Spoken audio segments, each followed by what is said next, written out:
Wow, good evening, everyone. Good evening. Welcome to Cool Comedy, Cool Convos. This is your host, Glennie Moore, Morgan State through and through, blue and orange. We are ready to go. I am excited.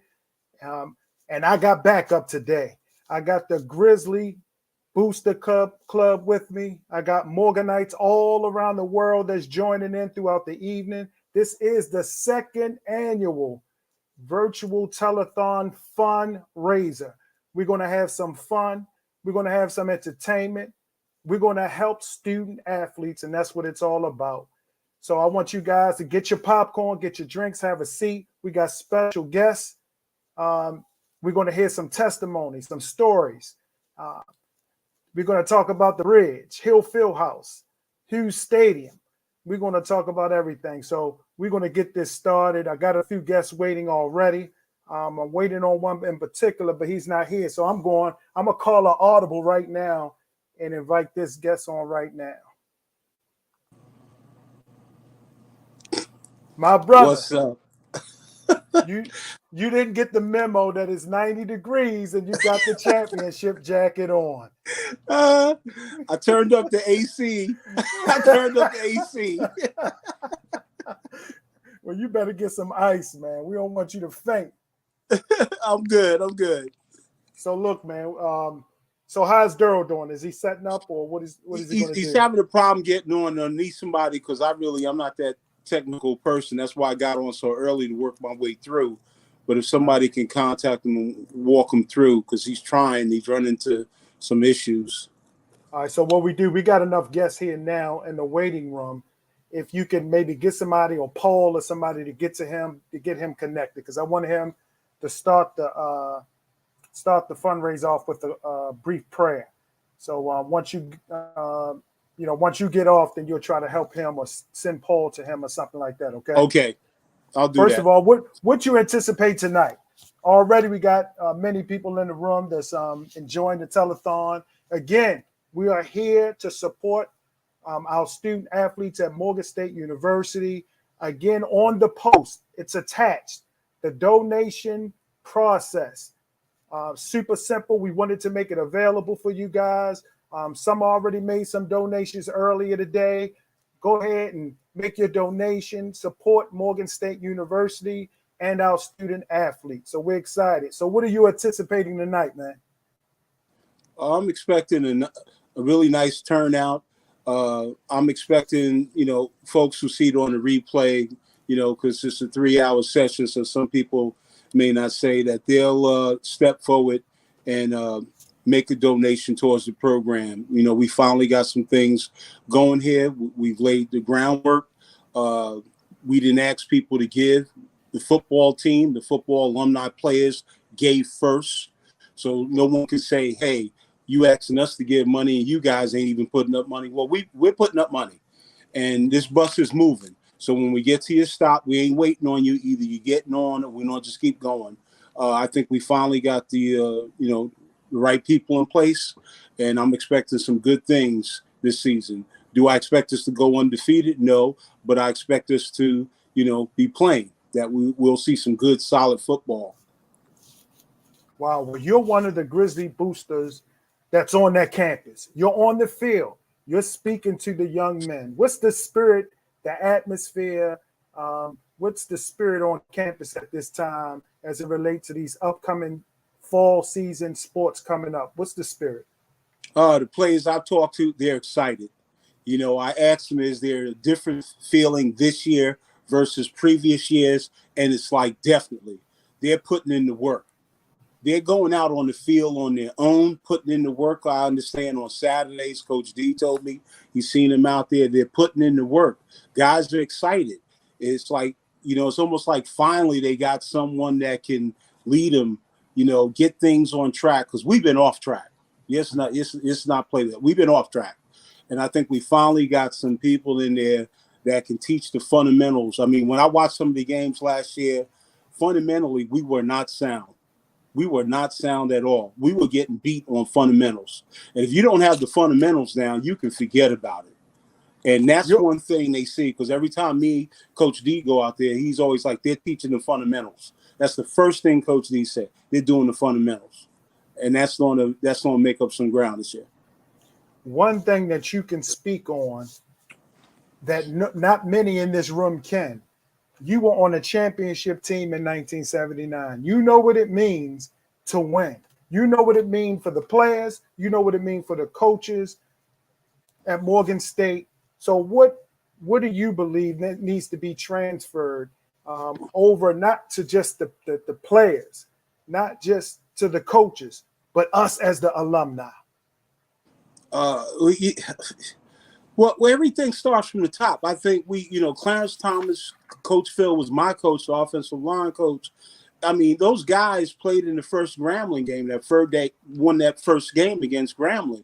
They've been there. They played on that 32-game win season. You had Jack Dennis and all of these other guys that were around campus that told us what it meant to play on that field.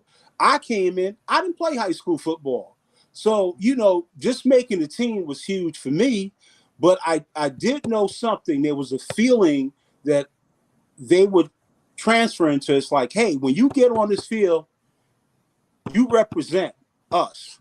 We have a history of dominating people. And we just, I don't know, everything was in the air. You had 8 players on defense that signed with NFL teams. Come on, right. 8. That's like Alabama stuff. Then you had us on the offensive line, me, Hank, and Mike Hill. We all signed with teams. Then you had 3 receivers, the third getting drafted. We were just loaded. And one thing Coach Thomas seen, the talent that we had. Morgan always gets talent. Don't ever say we got talent out there. Right. But they were able to develop that talent. And we just went on a special run and was ran by our defense. They kept us in check. We were the young guys, but they knew if we could put some points on the board, they wasn't giving up no points. And that feeling just transpired, and it started with Towson. That summer practice against Towson set the whole season on fire. I'm going to bring Willoughby up. Meanwhile, I want you to sign off. I want you to help Daryl, maybe connect with Paul to get them situated. And all right. Let me see. Yeah, Daryl called to get him squared away, okay? All right, no problem. Glenny Moore. What's up, brother? Morganites around the world. We have a special guest. We would not be here today if it wasn't for this gentleman, James Willoughby. How far you go back, brother? Tell us when you stepped foot on Morgan campus. Oh, Glenn, it's been a while. I'll step forward. I started out at Ananda University and played a little ball down there. Then they dropped football down there. That was the University of Maryland Eastern Shore. Then 3 guys came up to Morgan. Coach Phil, Coach Summerall came down in this raggedy van, picked up, walked into the dorm and said, anybody want to play, get free room and board, want a roof over their head and play some football? Be ready to roll out in 2 hours in this white van. Well, as you can see, that was in 1980. And I've been there ever since there. Played ball there, went to graduate school there.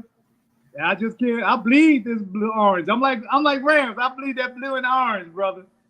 But what made you at this point, though, Willoughby, what made you look at Morgan State and said, I need to do this. I need to rally the alumni. I need to raise money. What is it, a particular player? Is it a particular situation that inspired you to do this? Well, when me, Hans Ramsey, Craig Spencer, and James Wills got together, we saw a vision. We saw some of the things. And when we first was down there, things wasn't too good. I mean, it started out with Coach Banks and all them. Things were really good. But, hey, Coach Banks and them was running a great program, a good Division I program. But it's kind of slacked off during the years.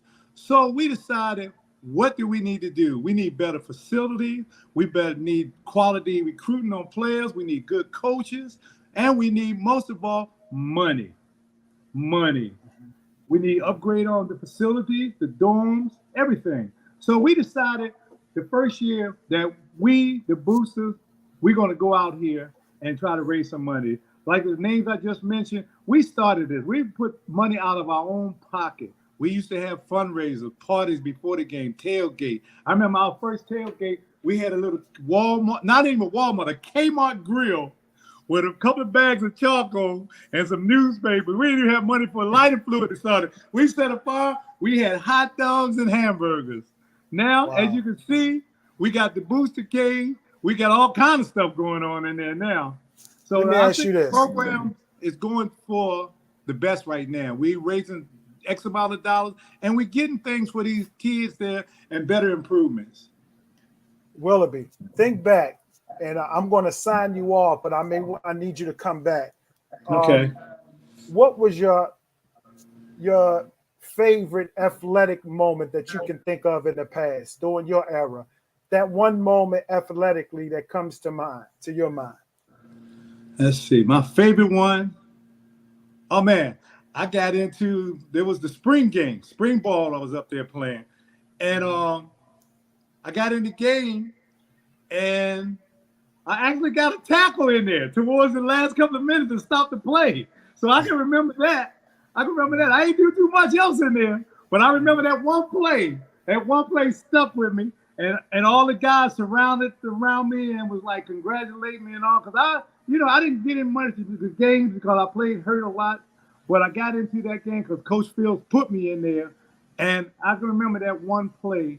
And my Morgan brothers all rallied around me. And I think I got like one of the last tackles of that spring game.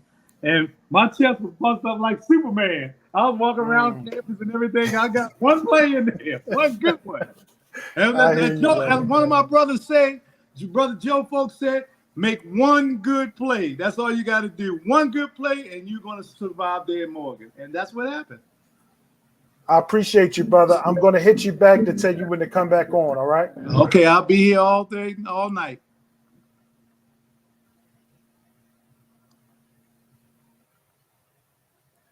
So, ladies and gentlemen, we are preparing for a wonderful night. We're really just getting started. Listen, I got a Hall of Famer that's about to come up at this time. I had the opportunity to meet him last year, and, I'm just honored to have him on. I see the behind-the-scenes stuff that this quiet-spoken gentleman does, the quiet things that he does for the university, his mindset, his ideas, and also financially just supporting Morgan State over the years. So I'm grateful to have him on. I'm going to bring him up now.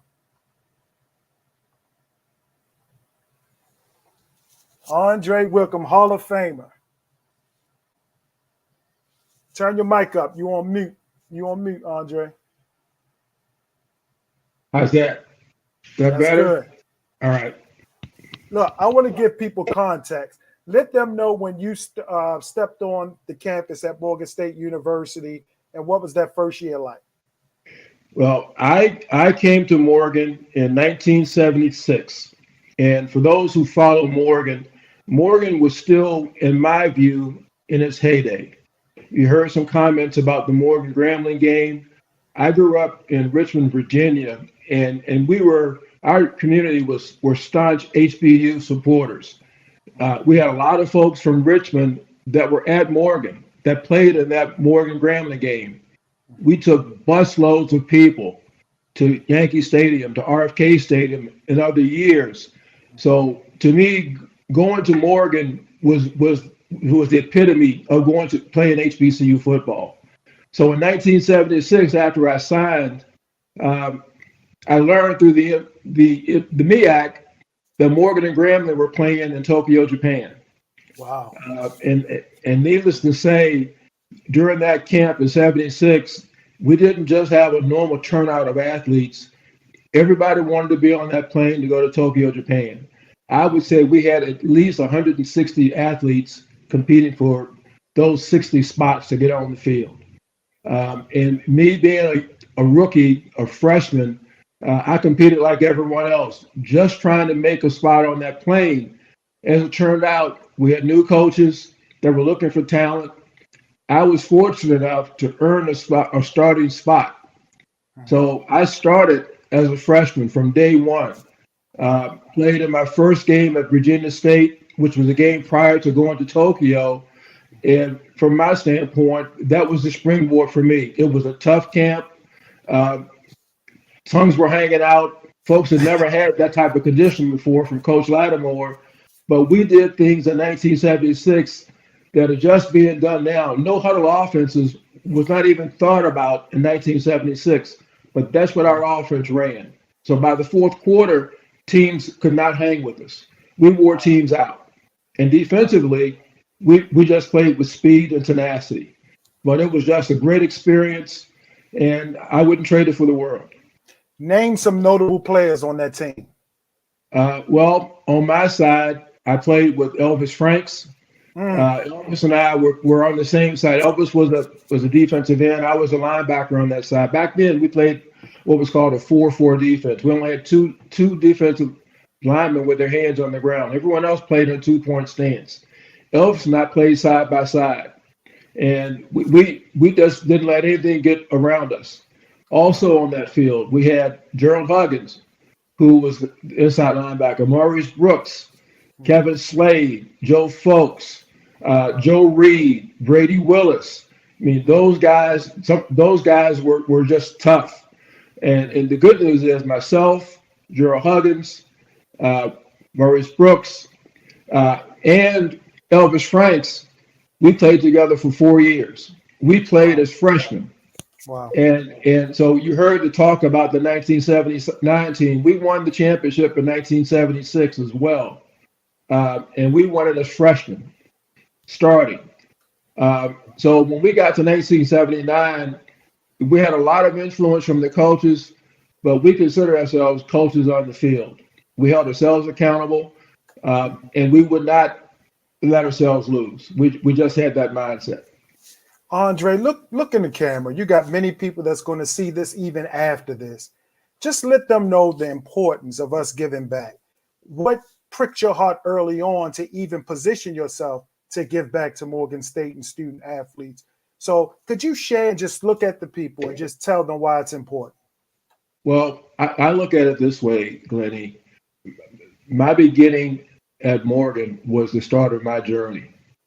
I wouldn't be the person I am today without Morgan. And that's beyond just football. I was fortunate to take advantage of every aspect of the Morgan experience. I competed in the classroom, I competed on the football field, and I took advantage of what Morgan had to offer me. And I'm not ashamed to say, back in those days, the tuition was about $3,000 a year. So across those 4 years, let's just say about less than $15,000 investment set me up for life. Wow. It takes a lot more today for programs, for athletes to succeed. But if you take those 4 years and invest in those 4 years as a student athlete, as a contributing player, and you learn how to manage through challenges and overcome them, it prepares you for life. So for me, I'm thankful for everything I have today because of what I did as a Morgan student. I could not give back enough to Morgan for what it's done for me in my life. So for me, it's very important to give those same type of opportunities to the young people today. And knowing what it takes to run a program today, it takes more than just coaches. It takes more than just administrators. It takes alumni. It takes commitment. It takes finances. And it takes people with a commitment and a passion to help this program succeed. Wow. How does it feel to be a Hall of Famer? It's been almost a year now. How does that feel to be a Morgan State University Hall of Famer? It feels great, Glennie, but I'll put it this way. I talk more about my teammates because, as you know, football is the ultimate team sport. Going into the Hall of Fame, it turns out to be an individual recognition, but I could not have done what I did in my 4 years at Morgan as a student athlete without my teammates. I talked about the players I played with. Many of them, we lined up for 4 years straight, and we had a lot of success together. We understood the mission. We understood the legacy, and we held ourselves accountable to maintaining that. So I'm more thankful about the guys I played with.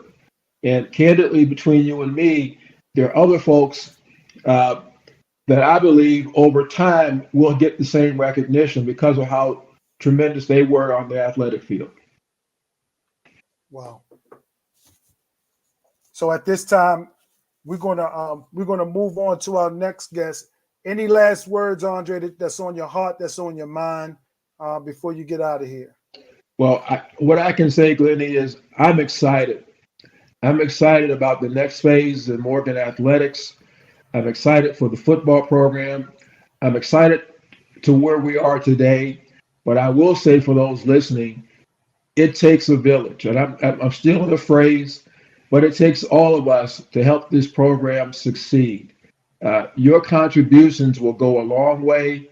So I'm just going to ask you, as you listen to this telethon tonight and listen to the stories, be willing to dig deep. Give up your treasure, give up your time, because the program does need you. Andre, you know how I feel about you, man. Thank you for everything. Anytime. Once again, ladies and gentlemen, Morganites all over the world, we thank you guys for tuning in. As more and more people to come, share this out. Let's touch all Morganites around the world. Let's raise some money for our student athletes, Morgan State University, the blue and orange. Today is the day. On this post, you actually will see how you can make your donation step by step. So I made it pretty easy for you guys. We're going to do it today, guys. We're going to raise some money. We're going to raise some awareness, and I'm excited. At this time, we got another guest, and I wanted this to be my first guest because I believe we should start off by setting the tone with prayer. So I'm going to pull him up at this time, Hall of Famer, Daryl Coulter. What's up, Glennie? Hey, listen, nobody said it was going to be easy, but you're here, right? Absolutely. What the enemy meant for evil, God meant for good, brother. That's right. And I'm glad you're showing that shirt off. And I want to give the people that are watching now some context. That's right. We have Hall of Famer Daryl Coulter in the room. And at this time, he's going to start it. Before we say anything else, we want to give the Lord his just due for us being here after all these years as alumni. We may have crawled to this virtual telethon because of how old we are, but we've been through some things. We're going to pray about it. Daryl Coulter. Yes, sir. Yes, pray sir. for us, man. Pray for us. Oh, my pleasure, my pleasure. So, Father, we are just so grateful, so thankful, so appreciative of the grace and the mercies that you have extended to us through these years. Lord, the Bible says that you will never, ever, ever, ever leave us nor forsake us. And we thank you that we can testify to that today because we're here, we're gathered together. And the Bible says where 2 or 3 are gathered together in your name, you promise to be there in the midst. So I thank you for Glennie. I thank you for all the guests. I thank you for this opportunity to lift up the name of Jesus. But I also thank you for this opportunity, Father, to speak about the Morgan State University Golden Bears. God, it's only by your grace and only by your mercies that we're able to do this day. For we know that this is a day that the Lord has made and we shall rejoice and be glad. So thank you, thank you, thank you, thank you again for the mercies and graces you extend to us. And thank you for another opportunity just to say, you've been good. In Jesus' name we pray. Amen. Amen. What a telephone without prayer. We got to pray about it. Hey, that's all right. Those who are in the waiting room, hands, I see that you're watching. I need you to get out the studio because guests are trying to come on. So Coach Neville, as well as Hands, you can watch live. Yeah. Coach Neville, if you can hear me, you can watch live on Facebook Live, but I need room in the waiting room. Coach Kevin, I see you in the waiting room. Andre, look at the footage live on Facebook Live because I got to get you out the studio because more guests are coming in. So you can watch live on Facebook. I'm excited, man. And clearly everyone else is excited. We got a lot of people in the room today. Daryl Coulter, you come all the way from South Carolina. You are a Hall of Famer. Before I get into Morgan State, you were a 5'9", 165-pound quarterback. When I got to Morgan State, I looked at the record book. I told my dad, I want to break some records. Clearly, you had all the records by the time I got to Morgan State University. Give me your top 5 quarterbacks of all time. From Morgan State or just of all times? Of all time. Well, I tell you what, I patterned myself after Warren Moon. He was one of my top 5 quarterbacks. And then I don't have it in the background, but Dan Marino with his quick release. He was one of my top 5 quarterbacks. And of course, you know, this young man came from Grambling, Doug Williams.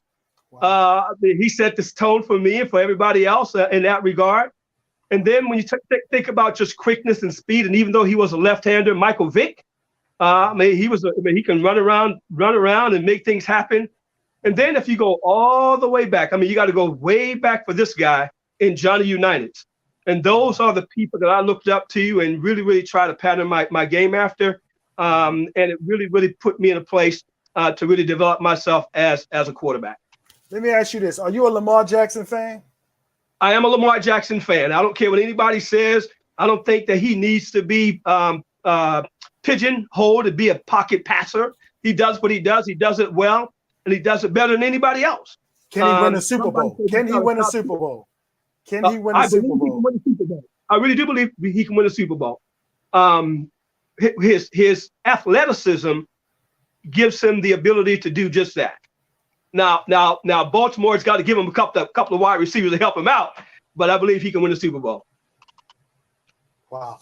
Tell us your mindset when you step foot on Morgan State campus. Tell me your mindset.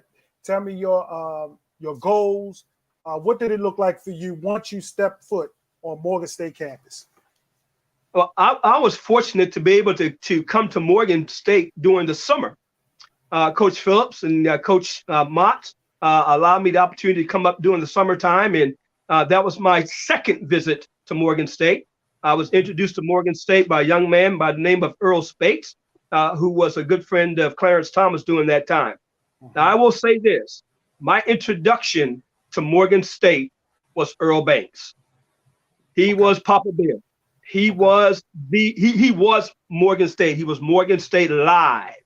When I got to Morgan State, there were several other quarterbacks there, and they had recruited a young man by the name of Darrell Brown from Annapolis. And, you know, I'm just a little old nobody from Charleston, South Carolina, Burke High School Bulldogs. But I worked my butt off that summer, and I knew going into that fall that I would have to battle for that position with Greg Grayson. He would be the starting quarterback. Well, in my mind, I was already starting. There was no way that Darrell Coach would come all from South Carolina to Morgan State and sit on the bench. Now what year is this again? Your freshman year? What? This is 1979. Now, wait a minute now. We got to be clear with our viewers and listeners right now. And that's why I love that we're doing this telethon. What was the end result for you and your team in 1979? We went undefeated, my friend. We lost one game that year. Wow, one game that year. One game that year. We lost one game. That was to Grambling up in New York. In New York, where we lost in the playoff game as well to Alabama A&M. But we went through the regular season. We just demolished the MEAC. We were, if you were, the cream of the crop. And you were the starting quarterback, correct? I started all 4 years. Darrell, please tell us, who did you throw the ball to? We called those guys the 3H connection: Henderson, Hosendorf, and Holston. The 3H connection: Curtis Henderson, Clarence Hosendorf, and Mike Holston. And those guys were, they were second to none. All I had to do, Glenny, honestly, all I had to do was get the ball just near those guys. And they were like vacuum cleaners. They would just suck it up. You know, my job was easy.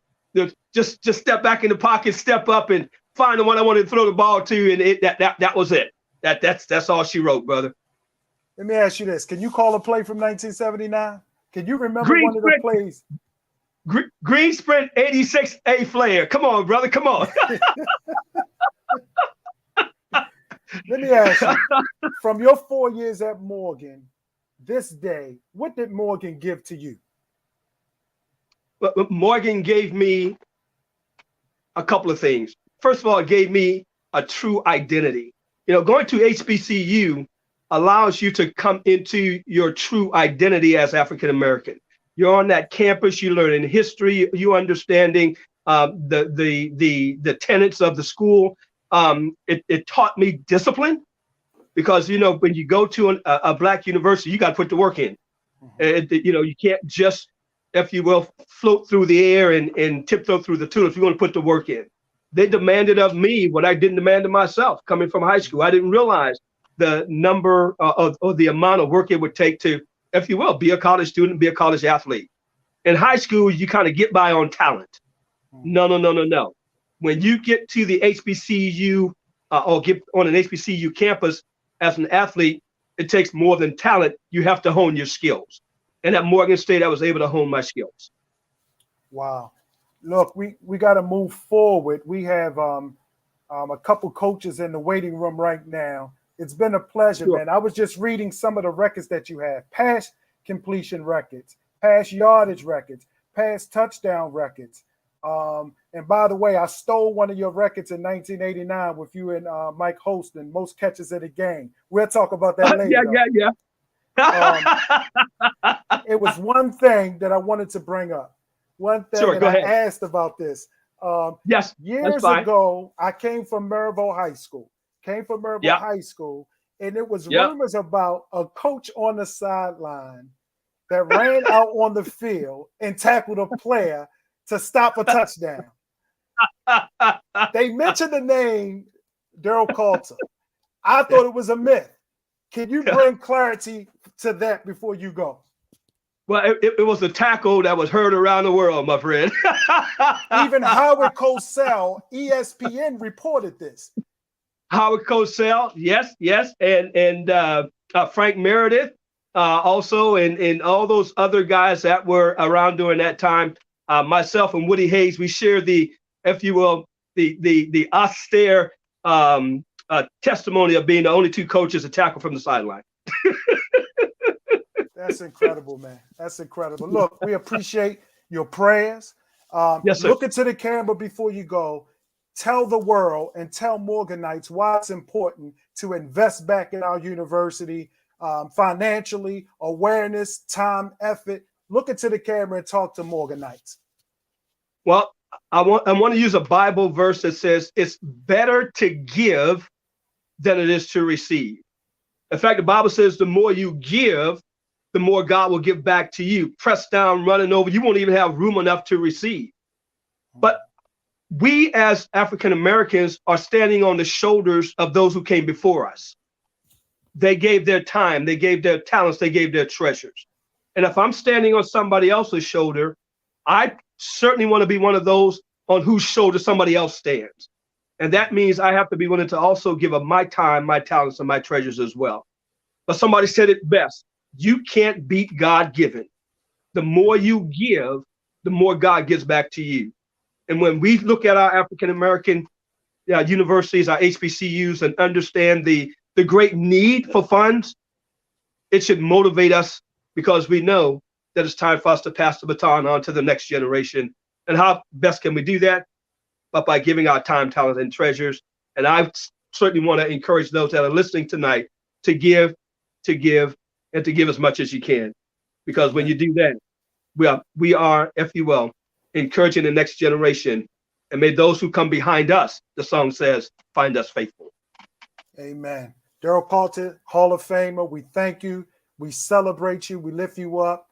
And we'll have you on soon again. Can we do that? Like Michael Jackson, if you call, I'll come running. Amen. God bless you, man. God bless you. Thank you, my friend.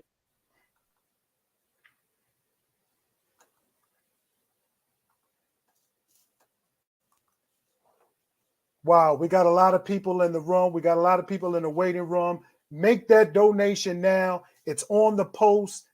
I want you to look at step by step how you can make your donation today. Invest into Morgan State student athletes. Do it now. Do it now. Coach Kevin, please be patient for a few minutes, because I got Coach Damon in the room, and he's somewhere important. outside of Baltimore. Kevin, I'm going to get right to you. And I got a surprise for you, Coach Kevin. Hold tight. At this time, we're going to pull up our new head coach.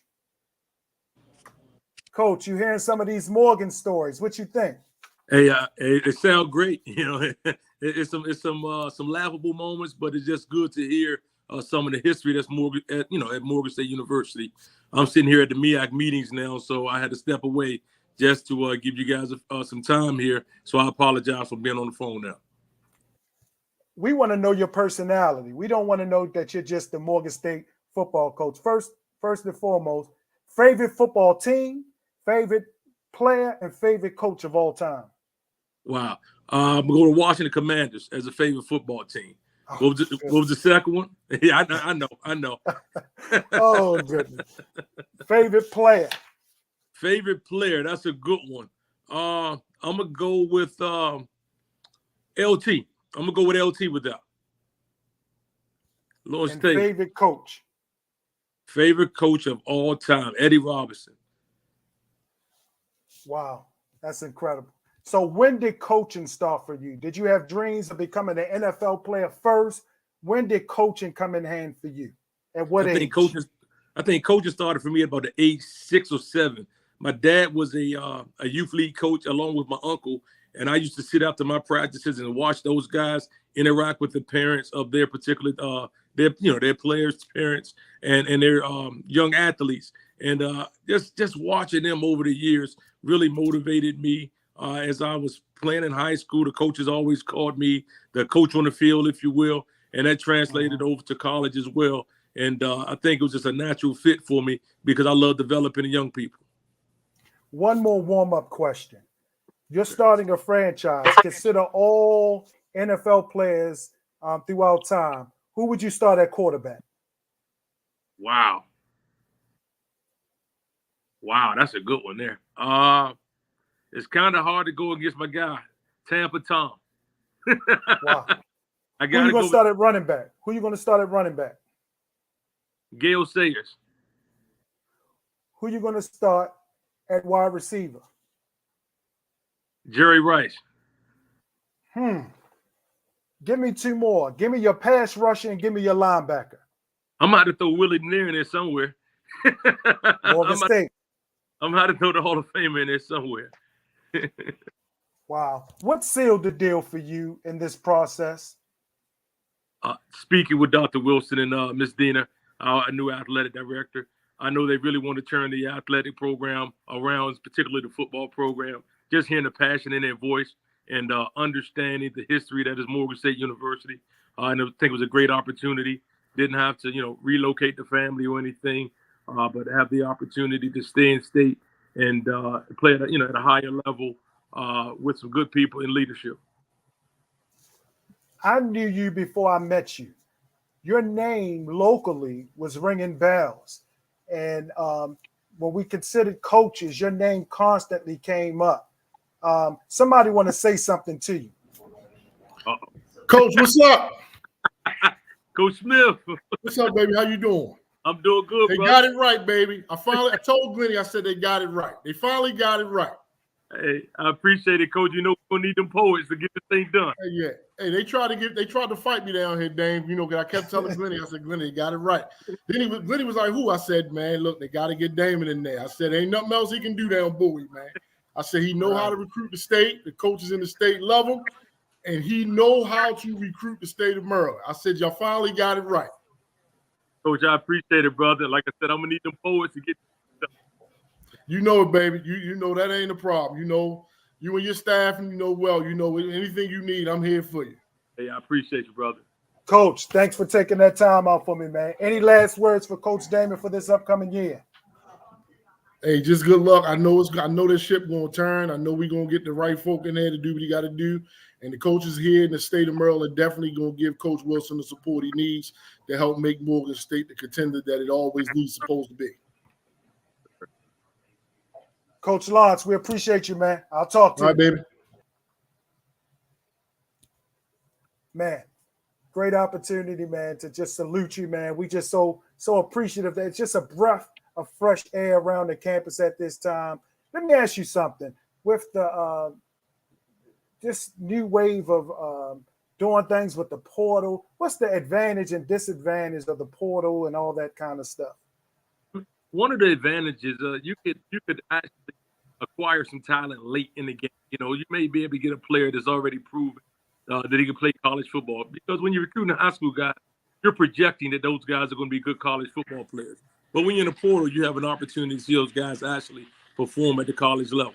A downside of the portal, I'm a guy, man, when things get thick, I want guys that's going to fight through it. I want some guys that's going to persevere because, you know, it's going to get thick in your home, whether you've been a husband or being a father. And just because something gets thick, I don't want you guys to avoid some type of conflict in your life. I think that takes away from you developing into that complete man. And so that's in my opinion, that's a disadvantage. Also for me, I understand that we're going to develop guys at the FCS level. There was the FBS teams that's trying to recruit our guys. That's the bottom line. You know, so you want guys that want to be at Morgan State, guys that take great pride in the university. And, you know, that's what we're going to do. That's what we're going to build. And thus far, I tell you, those guys that we have in our program right now, those guys have shown nothing but hard work, and they want to win, and they want to win. So I'm excited to have the group that we have right now. I have one more question. I have another surprise for you. Talk to that bitter Morgan State alumni. Talk to that person that may be doubting. Talk to that person. Oh, here we go. We'll see what's going to happen. Talk to that Morganite to encourage them to jump on board. Wow, get it now before we really get rolling. You know, you want to be at the beginning of this process so you can really see how it works from the inside out. This is something, man. We could always complain about the financial aid lines when we were in school or how we were treated by the athletic department. Well, it's not going to change unless we do something about it. And I think we've already made the right strides with getting a great coaching staff together. Now these young men need our support, need your support, not just your time or your money, your treasures. We need everything. We need your experiences. We need you to share those stories with the young people so they understand how important Morgan State University was in your development. But at the same time, we can't complain unless we're trying to be a part of the solution. You know, everybody has something we can complain about. But I'm a solution-based person. So, you know, bring solutions to the forefront so we can give our student athletes an opportunity to be successful on and off the playing surface. Look, Coach, over the last few weeks, we've been working really hard to support you. And we wanted you to have a coaches show where not just Morganites, but the Baltimore community to come out and support Morgan State University athletics as well as football. We wanted that kid on Saturday to say, Daddy, Mommy, I want to go to the Morgan State game. I have the man that's leading that way with us today. He is the voice of Morgan State University, and he's going to step up at this time. Lamont, Germany, Morganites. Oh, we got to give this man some bear hugs. Coach Wilson. Yes, sir. Football, baby. It's almost that time. Look, yes, the commissioner of the conference knocking on the door telling me to get back in this meeting. But I got 2 more minutes. I got the boss man here.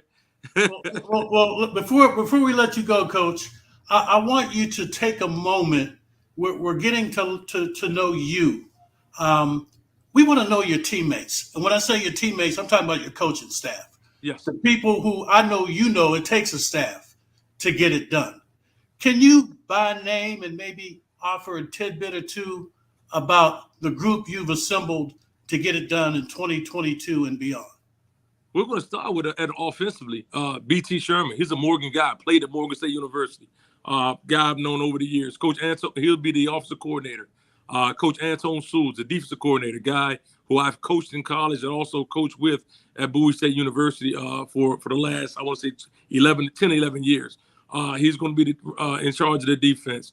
Also defensively, Ramal Fontero is our D-line coach. He's a guy that's well respected throughout the community. You got Moses where I'm at. I have 11 guys that really understand the importance of developing people, understand how to recruit, understand the importance of education. I'm extremely excited about them.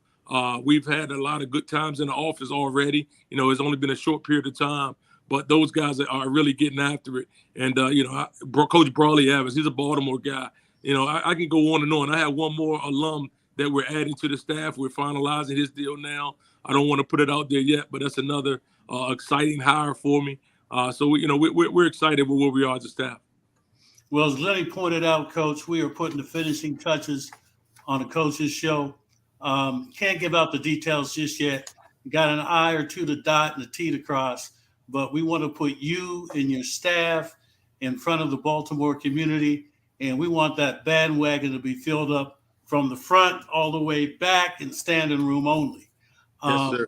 And I'm a guy that's been screaming the Morgan gospel since 1979, since Jimmy Carter was the president. Wow. And we've almost had as many presidents as wins, Coach. And I'm looking to change that, starting with the Jamin Wilson era. Yes, sir. I appreciate it, and I'm looking forward to getting this thing rolling. Fantastic. Appreciate All right, your time, Coach. Coach, we'll be in contact. We'll set up another interview, okay? Yes, sir. Thanks a lot, guys. Be safe now. All right. Lamont. I'm feeling good, Glenny. Look, Lamont, I want to bring you back on. You still have time? I do. I'm going to text you when you can come back on, all right? Absolutely. Do your thing, brother. You got it.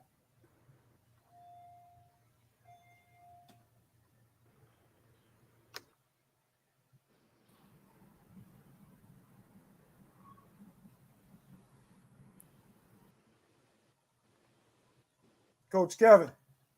Yes, sir. Man, sorry to keep you waiting, man. You know how this Not a technology thing goes, man. Nah, it's all good. You got to get these guys in and get my man Damon a shout. Let him do his thing. Tell me something, man, before we get into your career. Give me your thoughts on Russell Westbrook. I'm just going in. Give me your thoughts on Russell Westbrook as a basketball player, and how should he be managed at this time?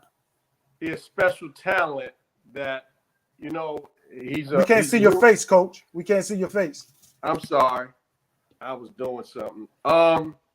He's a special talent that, had a bad year. That's all it came down to. He had a bad year. And people got to understand, he's a human being. So I think he's really good.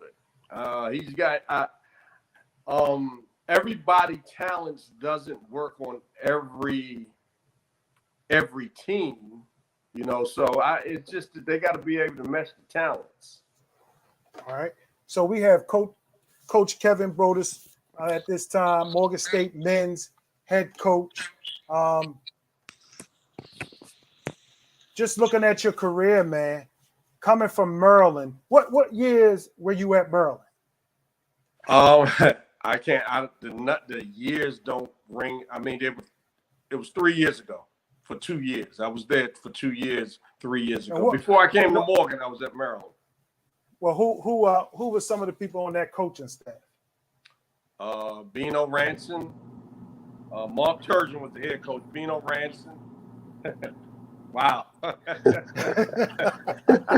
Wow. He's like first thing you say.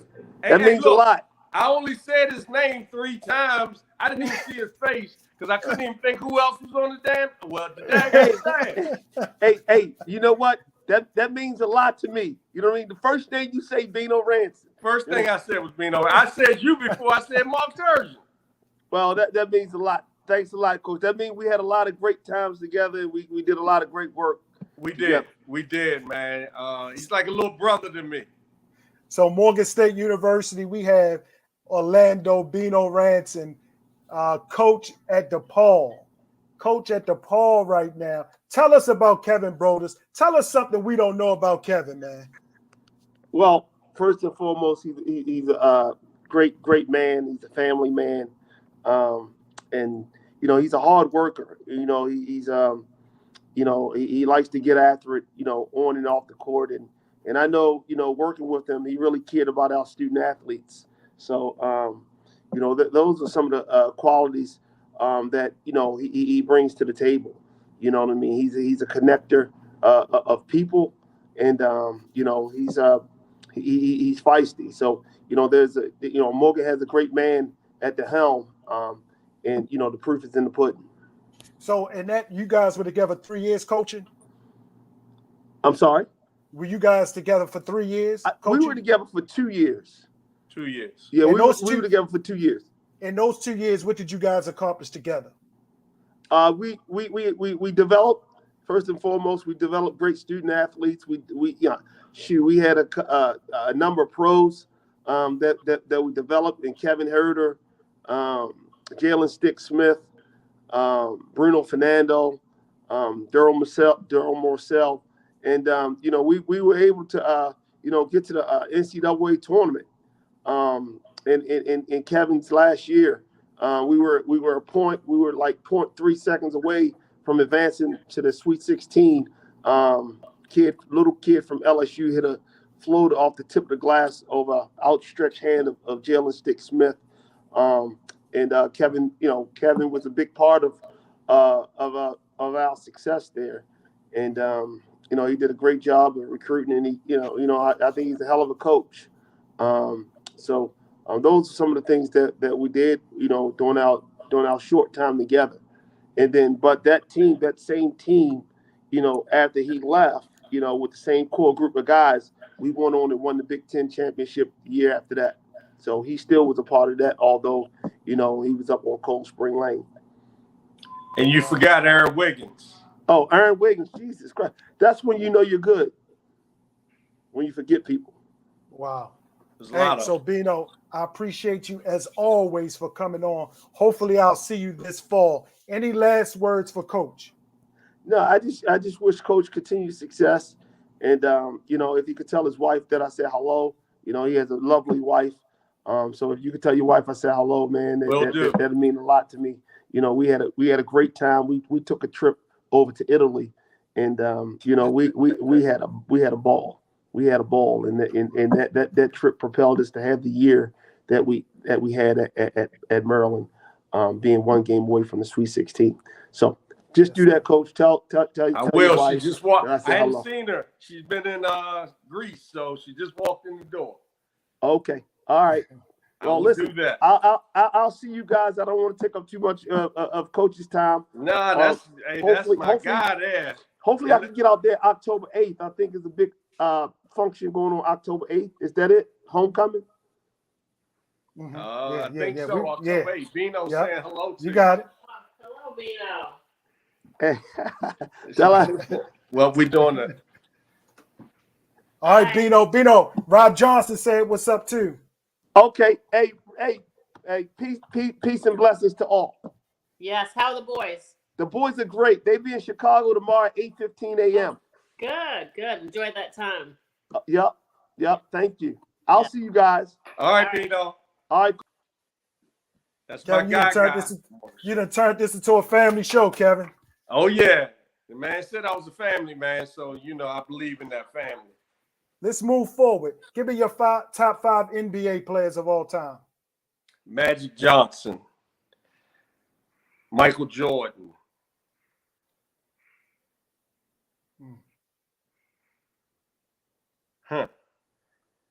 Larry Bird.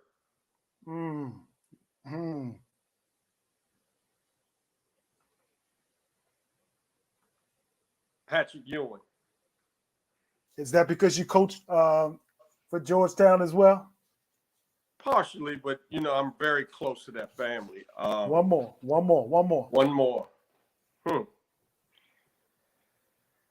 Magic Bird. Did I say Kareem? No. Okay, Kareem. Patrick, Coach. Patrick and Kareem, yeah. I get a real measure of your taste by giving me your top five college players, Coach. Give me your top five college players. Right now or of all time? Of all time. Top five college. Allen Iverson. Wow. Kareem.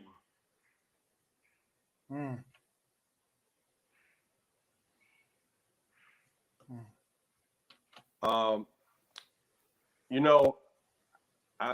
left out, I should have probably, Bill Russell at San Francisco. Okay. Wow. All right, I just wanted to get a taste of that, man. Let me ask you something, Coach. The levels.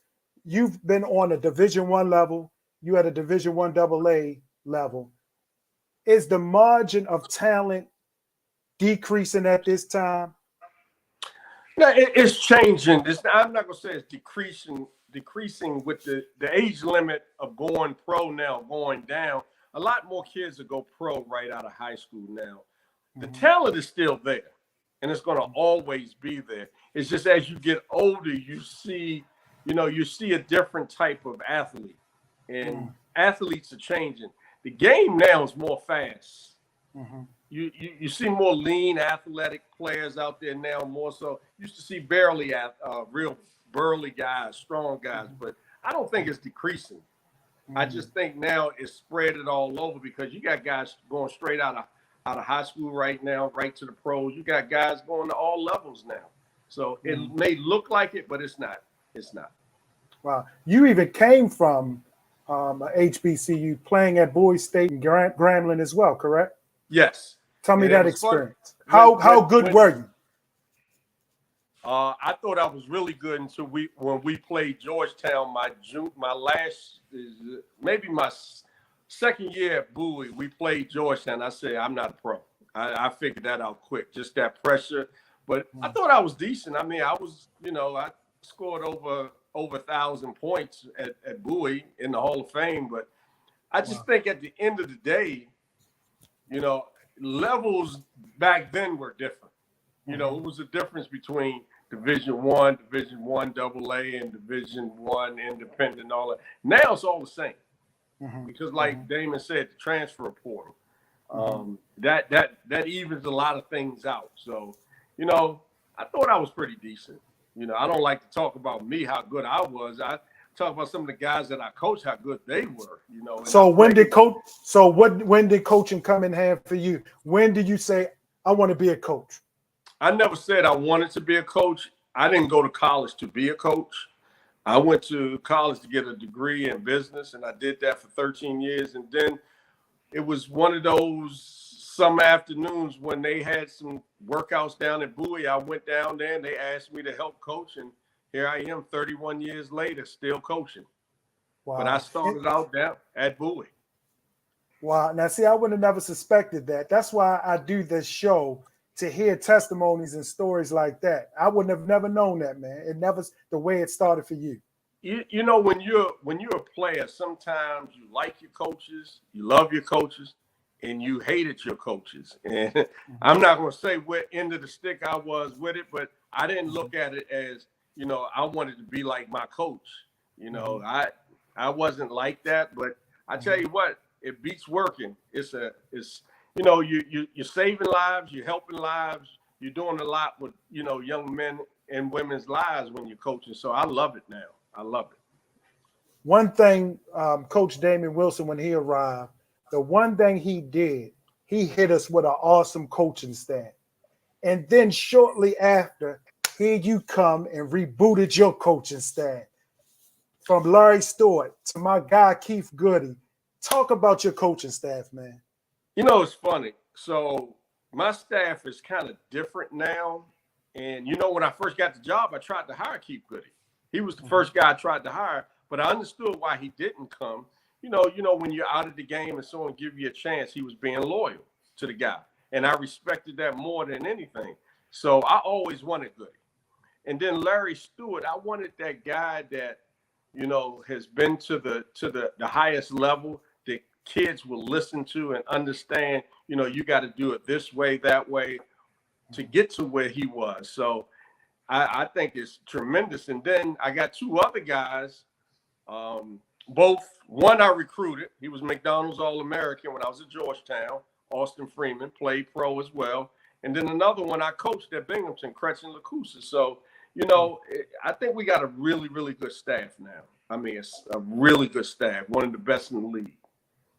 One more question, Coach. I'm not going to keep you long because we got other guests lined up. Last year, you played in a historic game, All-Star Weekend. Just saw the news that you're ready to play in another historic game this year. You guys are going to the Jamaica Classic? Yes. We just got to win this one. We came down to the wire last year. I don't want to just go to be a participant. We're going to win. We're going to win. I like our team. I think we got a chance to win some games. We won one game out at Chris Paul's tournament, and I plan on this time going to Jamaica and winning 2 games. Wow. Wow. Look into the screen, man. We got Morganites all around the world paying attention right now, listening to you at this time. Share with them right now the importance of giving back to Morgan athletes, student athletes. You know, the importance from where I sit is twofold. You know, you want, like you said, you want kids to have as good as experience, if not better, than you had. And financially, by supporting all the sports, not just men's basketball, not just football, all the sports, it helps the whole program. But the bigger picture is we need your support in the seats, as well as the dollars, but we need your support in the seats. Now, I know COVID, you know, has been tough on all of us, but, you know, there's no more excuse about COVID. COVID is a thing of the past, or it's a thing that we just got to deal with the rest of the time on this earth. We need people in the seats for, you know, softball. What is it? We got volleyball, basketball, football, you know, track. We need people to support all our programs, and not just financially, but that does help. But you know, just being there for all the programs. Coach, we appreciate you, man. I know you're going to do well this season. No longer am I just going to watch football games, but I'm going to watch basketball with you, man. Is that all right? I tell you what, I respect, and I'm happy for you. You know, you played at Morgan, you work at Morgan, keep it in the family. That's big time. I didn't know all this until recently. You never said that last year, but that's big time. So keep doing what you're doing, and you know, keep your show going, and good luck with you as well. God bless you, man. God bless you. Thank you. Appreciate it.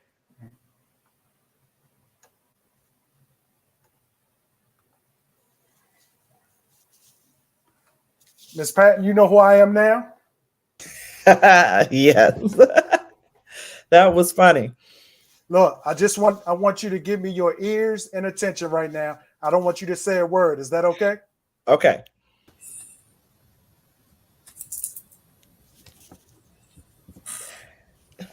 This is our big sister Val from the Booster Club. She has something to say to you. Are you ready, Glennie? Yes, ma'am. Well, first of all, I want to say God bless you, Dina Friedman Patton. We welcome and salute you from the Grizzlies Booster Club. We celebrate your past accomplishments and are excited about bringing them to the 155 years of the Morgan State University's legacy of greatness. We look forward in supporting and working with you within this new season. We also want to drop some words of encouragement from the entire 11 strong, which includes me, the first and only female. We want to let you know that always put God first. You second, family, friends, and this job third. It is okay to say no. It is okay to say yes. You owe no justification for the position that you're doing where you are, because it was already preordained by God. So we want to say thank you. We welcome you, and we want to drop 2 scriptures. When things get a little tough, we want you to stand on Isaiah 41:10 to know that God is always with you and be your strength. We always want you also to remember Philippians 2:3-4, because it says humility will take you a long way.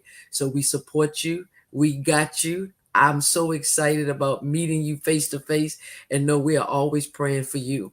So we thank you. Thank you. Thank you and amen. Big Sis Val, I thought you were going to sing a song. Oh, we got singing. We got my voices. Oh no. Thank you, Big Val. We appreciate it. Thank you. Appreciate Thank you. All right, Dina, what's going on? B More is in the house. Have you settled in? Have you had a crab cake yet in Baltimore? I've had several crab cakes since I've been here. We're so happy to have you here. Hey, look, I want to dive in because you know, just the whole idea of being the first of anything is great. being the first woman athletic director, female women athletic director at Morgan State, I want to ask you, who are 5 influential women that inspired you? Just give us a taste of your mindset when it comes to women. Okay, I'll start with my high school at Lake Clifton, who Ruth Travis, Morgan class of 1967, I believe, was my volleyball coach in high school, and also became an athletic director at the high school at one point in time. Debbie Yao from the University of Maryland, because I will say that when I was young, I saw that there was an opportunity to be an athletics director. To me, that wasn't different. It wasn't, I didn't realize it was different until I got older and people said that it's not a common thing, right? Wait, but did you know it was beyond just sports? It was administration as well. That's when I knew. Yeah, I knew that. Because I knew I didn't want to coach. I always knew I didn't want to coach. That's just me. But I wanted to be on the administration side. But I actually was a finance major. I did not think that that was the career for me, but I knew it was an option. So I saw it, right? But when we talk about influential women, we're also talking about my mom, Morgan class of 1969. Wow. Who is a teacher in the Baltimore Public City School System for years. And we're talking about my aunt, Colonel Kathleen Harris, retired Army Colonel. So I've had several women to break barriers in my family and in my path that, to me, representation matters, right? That's what they say. So I had the representation. But still, sports played a part because you played sports. At Lake Clifton, how many sports did you play? 3. What sports? I played volleyball, basketball, and softball. Wow. Did you move on to college to play ball? I did. I played at Liberty University basketball. Wow. Now, I'm not going to rub it in. I'm sure you played against Mervo High School, and we probably beat you each time. No, not when I played. Let me ask you this. Two schools that beat us when I played. Okay. And that was Western. Okay. And Walbrook. Got you. Now, just to give us some flavor of yourself, give us your 5 favorite athletes, male and female. Ooh, that's a tough one. Yeah. Serena Williams. Michael Jordan. Michael Phelps. Oh, just athlete. Why Michael Phelps? One, he's a Baltimore guy.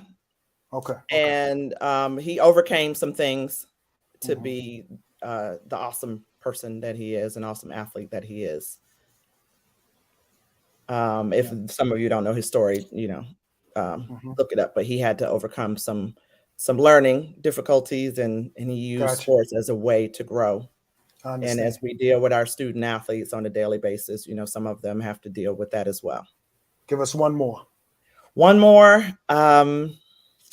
Let's say just an athlete. I'm going to say Dawn Stanley. Okay. Because I grew up watching her play basketball, and now she's an awesome coach. Yes. I'm not going to go with all the common things.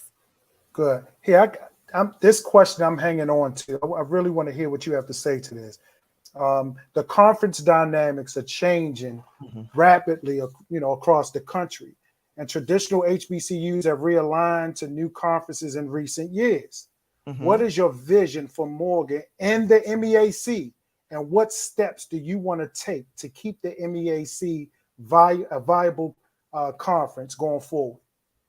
So one, we're going to be a great partner with the MEAC. I have conversations on the regular with Commissioner Stills about the direction of the MEAC and there's some great vision right now and what we're trying to do to make the MEAC where we know it can be. What I will say is Morgan's going to be in a great position for the future, period. Okay. Right now, that's the MEAC, and we hope that will continue for the future. And that's the plan, because we want to keep that great culture together. We want to grow as a conference. We want to be successful as a conference. Okay. And my vision for Morgan is that we're a national treasure on the athletic side just as much as we are on the academic side. So in saying that, so what are your top objectives for the athletic department at this point? Right. So to grow in a couple areas, one in scholarships, other is operational costs. So that's travel, that's the equipment and gear that students need and want. Because what we all know is that a student athlete's happiness is largely based on how much gear they get at an institution. And so, but that's part of recruiting. That's part of their experience, right? Facilities, making sure that we improve our facilities moving forward, and that we are in the conversation on some of what we're building as an institution to make sure that the athletics department is growing. We've got great coaches and staff in place. We're building, doing a little bit of restructuring in the staff area and hiring great coaches. We've also got 2 new sports coming online. Wow. How soon are we making a decision as far as the wrestling program? Soon. Okay. I get that. Really I get soon. it. I get it.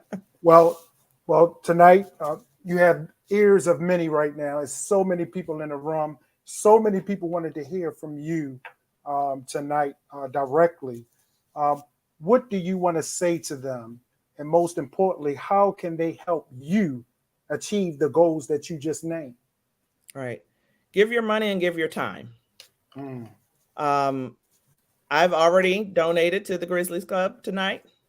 I will continue to also give to the athletics department that I am a part of, because I believe wholeheartedly that you can't ask other people to invest if you're not investing. Regardless if I'm investing as the athletics director, I should still invest when I can to support our student athletes. So I'm looking forward to everybody doing the same.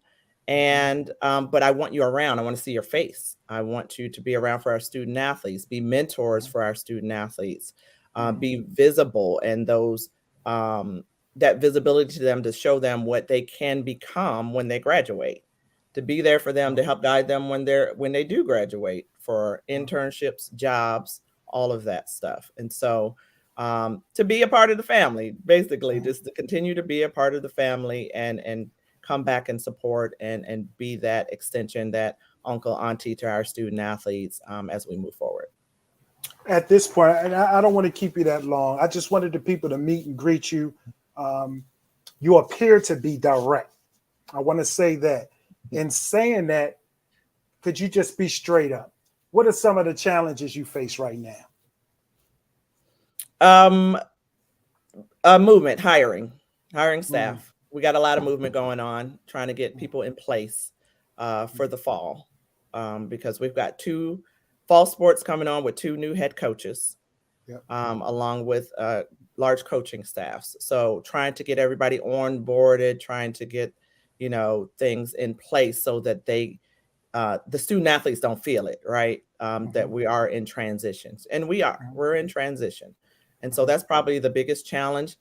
Everything else, even that we can get through. And one thing I will say is that all of our coaches have been on board. They have been great. They've been great partners in moving forward and also onboarding me at the same time, right? So we're getting through that, and we'll get through our struggles at the beginning to get things straight, but we'll be okay. Moms are important.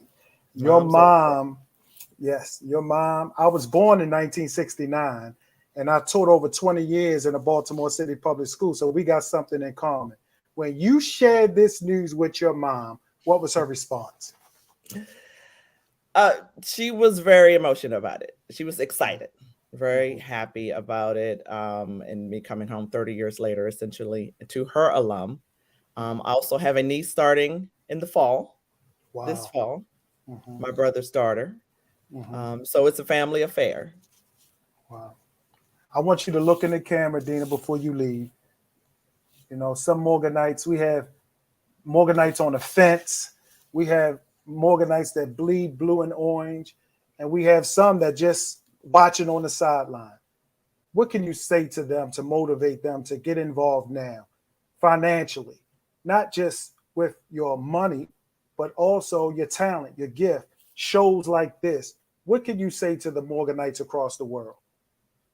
Give your money, give your time, but you're going to be happy about the product. We are going to make you proud. We are going to do everything in our power to make sure that we put the best product on the field, on the court. We're going to win some championships. We're going to have some fun. And we're going to do what's best for these student athletes and make sure they have an awesome experience. Ms. Patton, we appreciate you. And I'm right on board, and we're excited to have you, all right? Appreciate you. God bless you. God bless you, sister. Thank you. Ladies and gentlemen, Morganites, I hope that you guys are inspired. Morgan State are putting the pieces together. You are missing. You are missing Morgan State. We need finances. We need time, as Ms. Patton said. At this time, make that donations. If the process is connected to this post, where you can donate your money right now. At this time, we have a newbie. We have a rookie coach in the room, and we're going to celebrate her at this time. Our new volleyball coach. Hello, how are you? So let's be clear, first and foremost. I asked a few people, and they weren't sure either. It's Miss Ortiz, correct? I am married now, so eventually it'll be Ortiz Turco, but yeah, Xiomara Ortiz. Zamara, is that the correct pronunciation? Yep, and everybody does call me Z, so feel free Z. if you see me stopping by, just say Z. It's all good. Coach Z, tell us about your resume. Is this new for you, or have you been coaching for a while? What is this for you at Morgan State University? Yeah, so I was a Division I athlete at Binghamton University. So the former athletic director at Scott, he was a part of that, and some of the administrators that are at Morgan now saw me as an athlete. And after graduating in 2014, I had a full-time assistant job at Hardwick College, then ventured to Lehigh University in Bethlehem, Pennsylvania, and now Shippensburg in Pennsylvania, and now here at Morgan. Wow. What do you look forward to the most? Just being competitive with a building team. For me, it means really a lot to kind of have my philosophies and start from the ground up and lay down some foundations that I feel are really important from a value perspective, and, you know, developing women and to be proud and leaders in our society when they leave, and always have a competitive edge off the court. So I'm really excited to get involved with them for that. Coach Z, I'm going to be honest. I grew up in the Morgan State area, and we had 2 yards, and we had the net in between, and we had 10 from the neighborhood on one side, 10 on the other side. That's where volleyball started for me. Where did volleyball start from you? Hey, you make it work. So I was actually a manager when I had moved into a new town. So I did not make the JV team originally and became a manager, and I did not like that. I don't want people telling me no, and I was going to make a way to make it happen. I think I broke my dad's heart when I told him I was going to dedicate my time to volleyball and not play as a softball athlete, but he got on board a little soon after. So, yeah, I mean, I started when I was in junior high and haven't stopped since. So, listen, we just want to encourage you. We know you're a rookie. We're going to take care of you. We have your back. But what I want you to do is I want you to rub shoulders with like-minded people. So I got someone that want to encourage you at this time.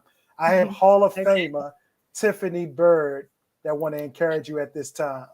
Oh, hello. Hello, Coach Ortiz. Hi, how are you? I am happy to be here today. We just want to welcome you into the Morgan family. Volleyball, of course, is near and dear to my heart. I was a track athlete also. Sorry, Coach Hodge. But volleyball is absolutely my first love. We are excited to have you. We want you to know that you are, a welcomed part of the family. Please use us as resources. Volleyball has always been a sisterhood for us. So there are a lot of people cheering you on, willing to get to know you and be there to assist you and, be an asset to you in any way you see fit. Awesome. Oh, that's so exciting. And I appreciate all the support so far. Our alumni have been great. They have their own Instagram account and everything. So I appreciate all the love, all the support. I can't wait to see them. It definitely runs deep. And we hope that that's a tradition and a history that we can pass on to the young ladies that you're coaching as well. Indeed. I can't wait. Tiffany, thank you so much. We appreciate you, sis. It's my pleasure, and I'm looking forward to checking out some games. Thank you. Hall of Famer Tiffany Bird, everybody. Amazing.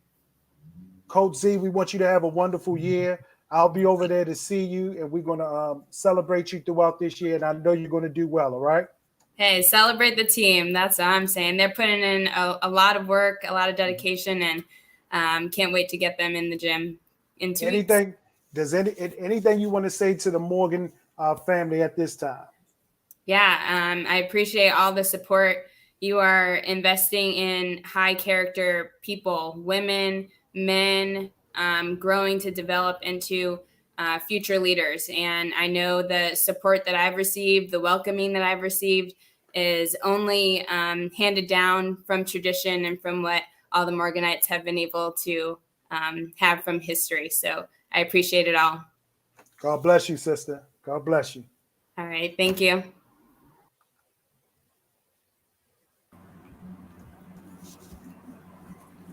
You even busy while you in the waiting room, always doing something. Time's of the essence. You were in and out the waiting room. I like Glennie is getting on my nerves. He taking too long. Look, you read my mind. You read my mind. Look, we go way back when I was a young buck at Morgan. Do you remember a young Glennie? But don't tell all. But do you remember a young Glennie Moore? I do remember a young Glennie Moore and your teammates as well. You guys were some kind of a pack, and that's why I have to call you a pack. Or should I say a den? A den. Very enthusiastic, very talented, a lot of obstacles in the way, but you all became great adults and have done great things since then. Who cheer for the cheerleaders? It's almost like encouragers, people who encourage. Who encourages the encourager? What would you like to see from other people as it relates to cheerleaders? The hardest thing is to have people realize and recognize the cheerleaders as athletes. We just think about them on the sidelines, but even on the sidelines, think about when you played to the point of what they're doing on the sidelines now. But now add to that the competitive part. I think we just began competing when you guys were playing. We just started competing, and they did well from the beginning, and it's just expanded and grown. But our hardest task is to have people actually realize that they are athletes and they want to be treated and respected and recognized as athletes. What has changed from the 80s to the 90s to now? What has changed as far as cheerleading is concerned? Basic cheerleading has actually changed. The birth of all-star cheerleading, which is similar to AAU sports for cheerleaders, has made it take on a whole different dimension where the competitive aspect sometimes outshines the game day presentation that a lot of the cheerleaders prefer to do versus the competitive cheer. It's more or less, the focus is on win-win-win. And I think we forget that the origins of cheer are about supporting other teams while on the sideline, or at least providing another means of entertainment even for people in the stands, but allowing themselves to actually show their athleticism in doing so. How does your season look, cheerleaders, from season to season, from fall to spring to winter, so we can know and not be ignorant to it? But how does your season look? Our season is one of the longer seasons of all the athletic teams, actually. We start Monday, August 1st, and we're going to go, if you want to include tryouts, till the end of April, beginning of May. So the only break is a Christmas break, and then they have to come back the first Monday in January. So it's a short break. So just thinking how much time that they're putting into it and not being, I want to say Morgan treats our cheerleaders well. I have to give them credit, but just outside entities and what they think, why are they coming back early? They don't have to practice. They don't have to do this. Everybody thinks they can do it.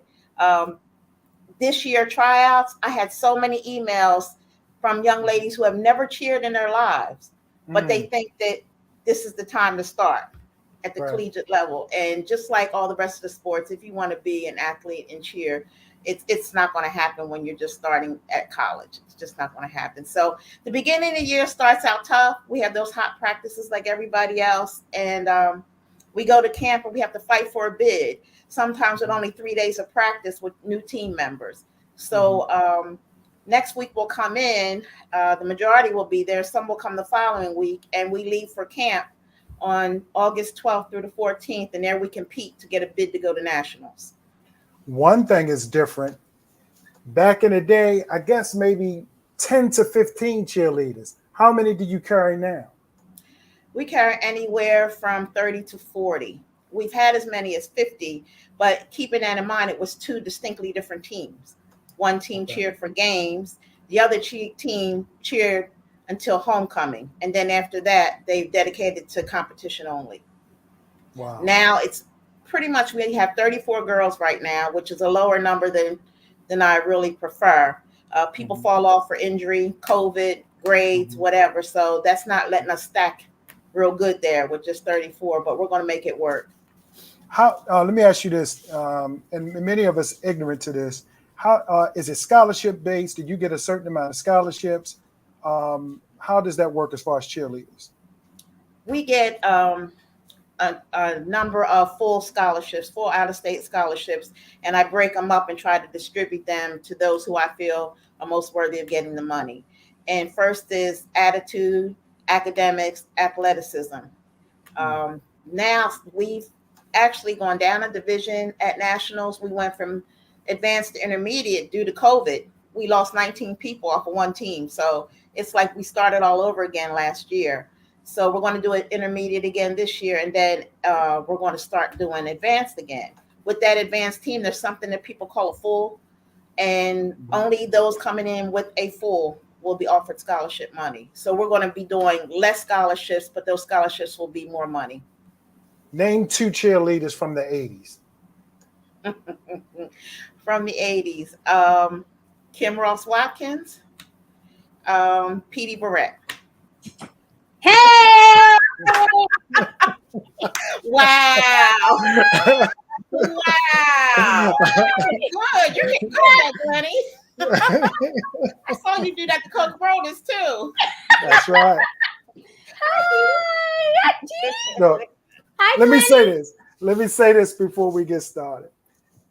Petey had a bravo about her as a cheerleader. She walked around with a confidence like no other. Like a football player on a football team, she was the cheerleader, like, I'm the cheerleader. No. Share some things. She wasn't cocky, just confident. She wasn't cocky, she was confident. And she carried that cheerleading message around campus. And I loved her for that. Teresa, how do you see Petey, or how did you see Petey at that time? I saw Petey as the perfect coachable student athlete. Petey never gave a negative attitude. She was very encouraging to her teammates. She didn't compete with them for position or attention, and just encouraging and uplifting. Even as far as like Petey pledging a sorority, a lot of girls wanted to pledge that same sorority, and some people tend to rub that in your face when they get it. She was very encouraging and brought others along after her. So she's just one of those all-around good people, and continues to be very supportive of the team and her former teammates, as well as teammates that have come after her. So you see, she came right to mind. Now hesitation. I love my team. I love my coach. My coach. So, I love you. tell us about your coach then, Petey. What about your coach, Teresa? Oh my goodness. Tisa was. Don't tell it all. Look, we won't tell the MEAC stories. No, Tisa was so dedicated to us and dedicated to making us the best. I mean, I hated her at practice because we were doing the physicality of what it takes to be an athlete. She had us running, doing all the calisthenics, up and down the stairs. If we were outside, we were up and down the bleachers. If we were inside the gym, we were up and down the bleachers. We had to run around the track until she told us to stop. Always doing our jumps and our stunts and everything. I mean, it's an athletic position to be in. And like Tisa said, people don't recognize that. They do more so now, but back then they didn't. And I mean, we were working as hard as any athletic team on that yard. So Tisa, and I mean, you can her reputation precedes her. All the awards she's gotten for the team, you know, the different teams she's coached and coached the championships. What can I say that she hasn't already accomplished? You know, she is the best. I would go back under her at my age now. I'll be like, that's my coach right there. She's gonna get me to where I need to be. Wow. Hey, let me say this, Coach D. I need you to sign out, Coach D, and come back in 15 minutes, Coach D. Tell Michelle to sign you back on in 15 minutes, Coach D. Liddell Sargent, give me 10 minutes. I need y'all to remove yourselves from the waiting room because we got too many people in there. So, Petey, what have you taken from Morgan back in the day that you possess today? What did Morgan give you? Morgan gave me a sense of pride, a sense of confidence, a sense of accomplishment. I mean, we were just in the other room talking about HBCUs, and somebody said Hampton's the best HBCUs. I was like, I don't know about that. I said, I don't think Hampton is a national treasure. I don't think that. But, you know, my school, the first time I came there, and I came to Morgan from a white university. I came from University of Miami. When I got in Morgan's classroom, the teachers, the instructors was saying, you have to be twice as good. We need you to do your best. You have to do your best at everything you do here. Because once you leave us and get in the world, you're not gonna have the I don't know, I don't want to call it, it's not like a coddling, but it's like a family. It's like a sense of, like, my instructors felt like my parents, you know, like somebody I could look to for confidence, for strength. And I knew that they were for me. They wanted me to win, so to speak. That's what Morgan gives you, confidence that they want you to win in all areas, academically, athletically, and you take that into the world. You have a confidence that I don't think any other kind of HBC university gives you. At Morgan, our homecoming speaks to it. Look at when we have homecoming. It's no room on the campus because people love Morgan that much. So that lends to what I'm going to say next. Listen, I got so many people waiting, but both of you, before you go, in your own words, in your own way, considering what you just said, Petey, why should our Morganites all around the world, and there's many of them listening and watching right now, why should they give back? Why should they donate? Why should they give their time? Each of you, can you share from your perspective why that's important? Listen, our school is as great as it is not run on we love Morgan, we are the Bears. It's not run on that. School is an educational facility, but it's a business. And in order to be able to compete, Morgan's trying to get a medical school now. Come on now. That's gonna take money. I'm a life member. My husband and myself are life members of Morgan Alumni Association. So it's important to give back. I'm a member of the Cheerleading Alumni Association. You have to give your dues. You have to give back. It's important to keep the university running because unfortunately our world runs on money. It doesn't run on well wishes. It doesn't run on good hearts. It doesn't run on good faith. It runs on money. So you have to give back. And if you got something from Morgan and you're doing well, you're doing well. And I'm not saying people who aren't, can't afford to give back. That's understandable. But if you can afford to give back something and you're doing well, and Morgan got you to where you are and allowed you to take the next steps in your life, come on now. Why wouldn't you? Wow. Teresa? Well, I feel like Morgan has given us a lot of opportunities, and a lot of us did without a lot of things while we were there. And just as each generation in a family should be doing better than the next generation, whether it be just keeping the family together or financially, that generational wealth, we need to look at our university as in the same manner, in the same way. People come back and say, oh, we didn't have that. Look what they have. We didn't have that. And they almost sound angry about it, and it's crazy. like you have to celebrate the accomplishments that we have. But in order for us to continue to have good things, we need more from those who are looking on and just coming to homecoming to have a good time. We need everybody to donate and give back. God bless both of you. We'll see you on the cheerleading field. And I love you guys. God bless Love you. you too, Glennie. All right, thanks for having us. Good luck with everything, Glennie. Love you, Tisa. Love you too, Petey. Bye. Bye. Wow, that's crazy. That is crazy. What I'm gonna do, Jay, I see you. Jay, don't go nowhere, Jay. Give me a couple minutes, Jay. Kurt and Michelle, give me a couple minutes, Kurt and Michelle. What's up, Coach? Take yourself off mute. Yeah, what's happening, man? Look, man, I know you've been patient, man. I owe you lunch, man. I owe you lunch. Let's make it happen. Hey, man, look, tell us real quick, just tell us where you are as far as seasonal, as far as the track program. What's going on now, or when should we expect something from the track team? Right now, when we are working towards cross country, I think last year we did well. I think this year we have a better core of kids, both men and women. We are still trying to put those pieces together. But I think once we put those pieces together, they're going to like what we show. Last year, again, as it relates to track, man, we shocked the world, man. We went down to the conference with 12 women. We were third, indoor men and women. We went down outdoor. We had 13, 14. We were still in the top 3. So we moving it. We moved to the pen relays and we showed them what we all about. Those old days came right back to us, man. We showed up big time. So I think we are moving in the right direction. We have a good staff. We just hoping that we're going to put everything together. I think strength coach is putting together a program for us and we continue to work. We got a lot of new things coming on board in terms of technology, and we're going to use them to our best ability to get our kids where they needs to be. So we have Coach Neville Hodge, Hall of Fame, a track star. Listen, you've been at Morgan for what, over 30? 29 years. 29. Okay.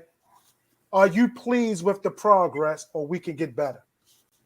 I mean, no, I'm not. I'm not pleased with the progress. I think we could get better. There's some things that was in an area that we couldn't really fix at the time, but I think we are in a better position now to move on. I think bringing in Miss Patton coming in, I think she got a good vision for us. Everybody seems to be supporting one another. We're now back to what I'm experienced when I was an athlete. Everybody coming in and supporting everybody. I think we have that kind of group of folks at Morgan this time that we really think we can turn this whole program around. Not just track and field, not just football and basketball, the entire athletic department. I think we have something special coming along. And Coach, that's what I wanted to hear. What you just said, we have hope. We got hope with Dina Patton coming aboard. You have hope now. What would money do for your program? Man, money do a lot of things to the program, especially in scholarships. Scholarships is where we're really struggling, and we actually recruiting fund. I already spoke to Miss Patton already, and she got a vision for us, and we have a vision for her, and we're gonna support all her vision that she has, because I think her vision is what we were looking for over the years. So I think we're on point to do a lot of positive things, and I just can't wait, man. I tell my staff, man, I'm excited. I can't wait my kids to come back in campus. COVID did a lot to all of us. But now, man, we're back in full swing, man. We're ready to go. Wow.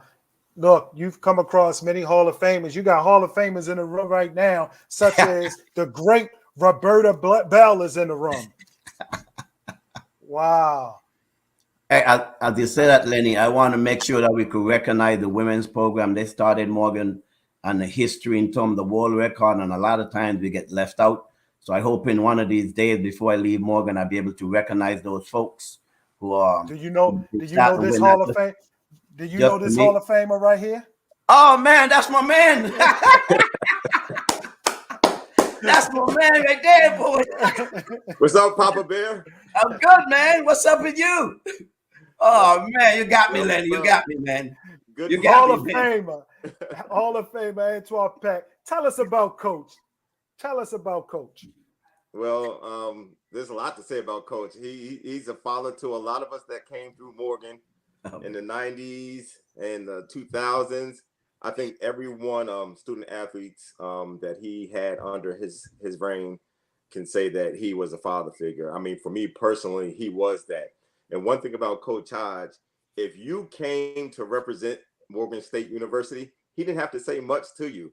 I remember him just saying, Peck, go get it. And for me, I knew what he meant by that. He trusted me. He knew that I was going to go out there and compete. So when you show him that you're going to go represent, he's going to put all his backing behind you. Thanks, man. So, Coach, tell us about Peck. Tell us about Peck. Oh, man, Peck is one of the athletes that everybody wants to coach. You imagine a high jumper, triple jumper, long jump, and ask him to run the 200. And it's not max, man. He just come out, whatever I ask him to do. He's the type of athlete that I really would love to coach any given day. He was not an issue coaching him. He understands the sport. He understands what he wanted to accomplish. He had a chip on his shoulder like me. We wanted to be a big school at their game, and we did it. We did it, man. We did it as a team. And folks, I promise you, Peck, I will get you all those rings, man. I promise you. I will get those rings. But even if I have to pay for it, I'll get those. You're getting another one. I promise you, man. Before I leave this earth, I'm gonna get you all those rings. I promise you. So tell the rest, folks, get ready. And Glennie, one other thing to add, what Coach just said, that was my chip.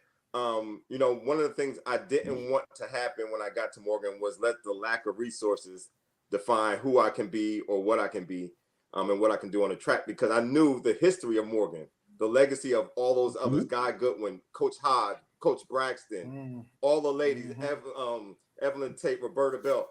I knew what they laid down, Jack Pierce. So I was like, if they can do it without having anything, I can do it too from the field side. And so my thing going to the track meet was I'm going to beat the UCLAs, the Michigans, the USDs. And when I started doing that, I was like, oh, they can't touch me, So That's right. carried that to the meet. And, that philosophy I pass on to my student athletes now. Don't let the lack of resources define what you can be or who you can be. Coach Neville, before you go, share with the Morgan community the importance of giving back to your track program. Once he's done, because I only got about 30 seconds, Peck, I want you to give your outlook and perspective on why it's important for us to give back. Posted on this live right now, we have the procedure and process to donate money tonight. Tonight, we want to donate money. For you two, take about 10, 15 seconds, Coach, and then Peck, you take about 10, 15 seconds, the importance of giving back to Morgan State and student athletes. Listen what Peck just said a few minutes ago, man. We never had nothing when we were here and we make it happen. Now, with you giving back, would give us a better opportunity to accomplish a whole lot more. We as former students, we are already giving back. Peck is giving back. I'm giving back. A lot of athletes are giving back. But with their support, we would have more money to bring in more quality athletes. We have more money to travel to more quality meets. We want to go to travel meets to California, Texas, that it could recognize Morgan State exists. And we do exist. That's something we did in the past. We want to make sure Morgan State continue to stay on top of the world, to make sure that we get athletes, not just to the MEAC and to the national, but to the Olympic Games. So we need your help. Continue to support us, and we can give you what you need. Got you, Coach. What you got, Peck? Okay, so this is very important what I'm about to say. I just came back from the World Championships with one of my former teammates, Dwight Joseph, and another friend of ours, good friend of ours, like a brother, coach at Coppin State, Lawrence Gibbons. When we were at the track wearing our Morgan gear, this is how our reach reaches out. It's not because of me, not because of the current athletes. They recognize the history of Morgan. We had people coming up, shaking our hands and saying, Morgan State, Morgan State. Oh, I know Neville. I know Coach Braxton. I ran against Guy. I mean, it was crazy how many people came up to us from Jamaica or from the Bahamas or just from America, the old track heads. But we have to bridge the gap. And I think bridging the gap is the key. And for me, you know, giving back is not only financial, and I have to step up on that, but reaching back to the current athletes. And I have built a relationship with one of the current athletes, Kobe Jordan Rooms, who was the MEAC all conference this year, Male Athlete of the Year. And over the past year, we built a relationship, and we would just talk about certain things. And I appreciated that because he allowed me to pour into him, and he gave back to me. So bridging the gap financially is important, but also teaching these young athletes the legacy to honor and the tradition to keep going forward. My man, God my bless. man. God bless My you. man. God bless you, All right, man. You got it. You got it. Glenny, thank you. You got it, man. Wow. So many consistent testimonies. So many consistent testimonies. Once again, attached to this live is the process and procedure to donate tonight. Donate tonight, Morgan State University. We got so many guests lined up. This one is personal because it's in my era. It's in the late 80s. I don't know if this guy could beat me jumping, but he tried to. He tried to. I'm going to bring to you right now my buddy, basketball star Jason McCoy. Oh, what's up, Glenny? Thanks for having me. Straight from the Bronx. Why Morgan State, Jason? Why Morgan State? So you know, it's like as you said, a community, a family.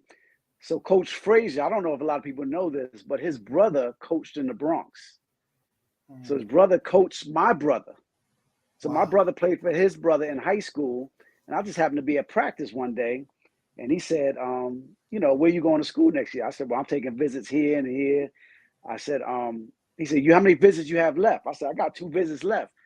But at that point, I was already focused on a school to go to, getting ready to sign with them, my letter of intent. And he said, well, my brother coaches Morgan. You want to take a trip down there? So I sent him some videotape. So he had me come. Guess what day he had me come on? I Love Morgan Day.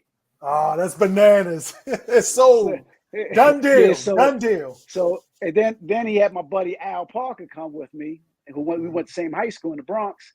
We came down here on I Love Morgan Day, and it was a wrap. I said, where do I sign my letter of intent? Because I never experienced HBCU, I guess, living up in New York. And I didn't have family that went to HBCU. So it was foreign to me.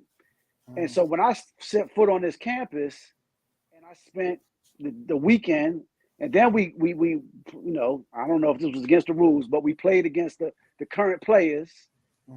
Everybody just was gelling. They were great guys, the older guys, Troy Brown and, my man Sheffield and Damon, the Hamptons, they just were all already there. Smith Rocker. Hold up. And, Sheffield was already there when you got there? Yeah. Sheffield and Damon were a year ahead of me. So Chef and Damon? Yeah, big boy, big Damon. So they were already there. And we just all hit it off every day. So we just all hit it off, Liverpool, everybody. So I said, this is meant to be. You talking about this guy right here? Yeah, this guy. This is my What's brother up, right here. Jason? What's up, D-Nice? Yeah, that's my guy. Yes, but sir. Glenny, I had an uncle that lived in Glen Burnie, lived out there with Curtis and them. Wow. In that area. So I didn't know I had a cousin going to Morgan. So we stayed at his house and we were on spring break. I got to come back on the campus when the school was in session. So really for your visit, you're supposed to leave after the weekend. So I stayed in Baltimore, in the Baltimore area. And when I came up here and saw how the bridge, it was a wrap. It was a wrap. So the rest is history. Jay, give me your top 5 small point guards of all time. In the MEAC? No, period. NBA. Well, Chris Jackson. I got to go with Tiny Archibald from the Bronx. Way back. Yeah, way back. Let me see who else. Shoot, small point guards. Oh man, I don't know how small he is, but I gotta give my man Rod Strickland some some props. Woo, He's about 6'2", 6'3", but he certainly was solid. My man, Johnson, Avery Johnson, just was a dog. You think of small point guards. And I got to give my man Muggsy some props. Yeah. Just beating all the odds, and I mean, I got to represent my second home, well, really my first home in Baltimore. So, yeah, those, I don't know if I counted 5, but yeah, definitely. So, I see on your wall, look, I see on your wall number 12. Why did you choose number 12? I didn't know why Coach Frazier gave me number 12. I know Billy Newton, and we talk about reaching back in that bridge. And I tell you, that's one thing I'm trying to do. I mean, I went to the All-Star to see the Morgan play. I went to Phoenix. I went to what you name it. I went out to the MEAC tournament. I've been going to, I try to go out, interact with the guys. I talked to the guy that broke my assist record. For them to know that we're watching, that we care about them, and that we're here to talk and support them. So the same was given to us where Billy Newton, I got to spend a whole day with Marvin Webster. Like, we got to reach back to that generation. So paying it forward. But number 12, Billy Newton wore number 12. So I was honored. They won the national championship. So Coach Frazier gave me number 12. But I didn't realize number 12 had a more significant meaning to Coach Frazier when at his funeral, his jersey or his picture of him in his jersey was on the stage at his funeral. And I didn't know he wore number 12 as Tuskegee. Wow. So that really hit me. And I was honored to speak at the funeral, and that's our beloved coach. So to see that he wore 12 and he passed it down to me. So, and then to pass it forward, my son wore 21 in high school and college. And, he played ball. He actually signed with Coppin, but that's a story for another time. Whoa. Stop there. So I remember bringing up to you, Jason. Damon, I'm going to get to you in a second. Oh, this is good. I brought up to you rivalry-wise, and for me, it was Coppin. You said for you, it was more Howard as a rivalry. Why you say that? It was both. It was both. And I think, Coppin, we had a special relationship with Coppin. We had a lot of respect for those guys. They had a lot of respect for us. We lived in the same town, and we were brothers. I mean, Larry Stewart and Reggie Isaac and all those guys. I mean, we would go to each other's parties. We would work out in the summer. We would play ball at each other's gyms. So we had a lot of respect for each other. So it was definitely some battles. I think Howard, when I first got here, Howard was the last game of the season. Howard was sold out. Howard was, and I think Coppin, because we both were competitive. I know they got the best of us our junior and senior year, but our freshman and sophomore year, I think we had a little bit more competition with one another. But we had a lot of respect for each other. So it was definitely a rivalry, and definitely what it's grown to what it is now. Howard, I think, was the last game. It just was that DC, Baltimore. So we kind of had two rivalries, kind of at the same time. I don't think Howard and Morgan is the rivalry now. Like, definitely Coppin has taken, that rivalry seat. And when we look at the schedule, you find that Coppin Morgan game, you circle it. Listen, we got two future Hall of Famers. Damon Williams, share your thoughts on Jason McCoy, the point guard.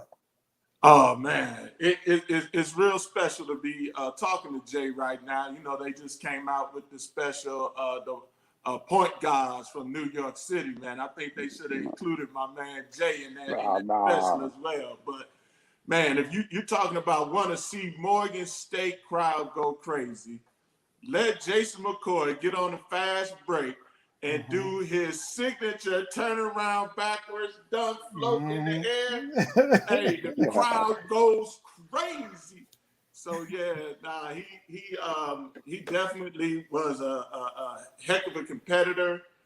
Showed up every game, came to play, and was a huge motivator as well. Would definitely getting being big chefs behind if we wasn't doing what we were supposed to be doing. Man, there was some great games, man. We sat on the sideline watching you guys. You're right, Jason, with the dunk, the behind the backwards dunk, and that little Tell me about Damon game, Jason. The jump hook, the little jumper. Tell us about Damon game, Jason. Yeah, I think Damon was a little before his time because he always wanted to handle the ball and spot up. So, Yeah. we wanted to throw him on the box, right? 6'7", but I think he was a little ahead of the game. He always had a little handle and, always wanted to hit the jumper. But one game I remember like it was yesterday, and it is not in the history books at Morgan. Damon scored 41 points and didn't finish the game. And I don't know how the stat was missed. I was there, and so I'm going to document it. But Damon could score. Damon, was very, had a head, basketball savvy, and just loved the game. He just loved the game. I mean, we still to this day just talk about sports all day long.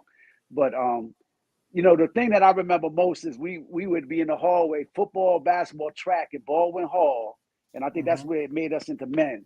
But Damon can talk smack with the best of them. and we would be in Baldwin Hall 2 o'clock in the morning. And Glenn, I know you remember this too. Everybody would talk about how good they were in high school, all state, and they should have been here, they should have been there. But by the end of it, we all realized that we were where we were supposed to be. Absolutely. Wow. But Damon would be front and center talking the most smack. And wow. his confidence, I don't care who he played against. We had to play some big schools, right? I mean, top 20, whoever we played against, Damon was going in there. I'm just as good as the next man. I put on my shorts just like the next man. And I always respected about him. He didn't get, whatever the name was on that jersey, or, we were playing against McDonald All-American, college All-Americans, future pros. And Damon was like, I'm better than them. I'm D-Nice. So that's my guy right there. But Jason, you said something powerful, Jason. I'm not sure you even know it. You said that all of us, we could have went to other schools, we could have did our thing, but we were supposed to be at Morgan State and make our mark. We made history at Morgan State. I want you to share with the people, Jason, why it's important to give back. I know from a basketball standpoint, you see the potential with Coach Kevin, Larry Stewart, who you named, Keith Gooding, that coaching staff. Why is it important to you that we give back, make donations tonight, give our time, support, get our butts in the seat? From your perspective, why is it important? Well, I love what people said about you giving financially, and if you can't do that, everybody can give up their time. Everyone can come to an event, come to a game. But it's important because people did it for us. And people did it through blood, sweat, and tears. I mean, when we think of the sacrifices that Morgan people made for us back in, going back, in time. So it's our obligation to give back. And, I try to give back as much as I can. And everybody can give their time. And everybody can give a couple dollars. And if we all together, and Glenn, I just had a lot of props for you because you really bringing everybody together and you showing us how important community is. And we can't take it for granted. We do have a national treasure, and we need to support our university. What about you, Damon? What about you? Hey, well, first of all, Zach, man, I just want to give you your flowers, man. You're doing big things for the school, man. You're doing big things for our generation. Tying the generations together. Man, I think it's beautiful, man. So, Zach, I just want to give you your flowers. And it's just time to pay it forward. When you look at what Morgan did for you, if you had a great experience and you are thankful for that, it is now time to pay it forward. And I'm saying that to myself as well, Zach. It is now time for me to pay it forward. And there's going to be some big things coming from the basketball, our generation program coming down the line real soon. Yeah, to be honest, Glenn, one thing I want to say though, I think a lot of people wanted to give back, but it wasn't a vehicle, right? Yeah. So I mean, yes, we have our vehicles, so it's no excuse because we have our boosters, we have our alumni, but there's multiple ways to give now, and I think you making it really kind of bringing us into the next generation where we can do it electronically, we can do it on the spot.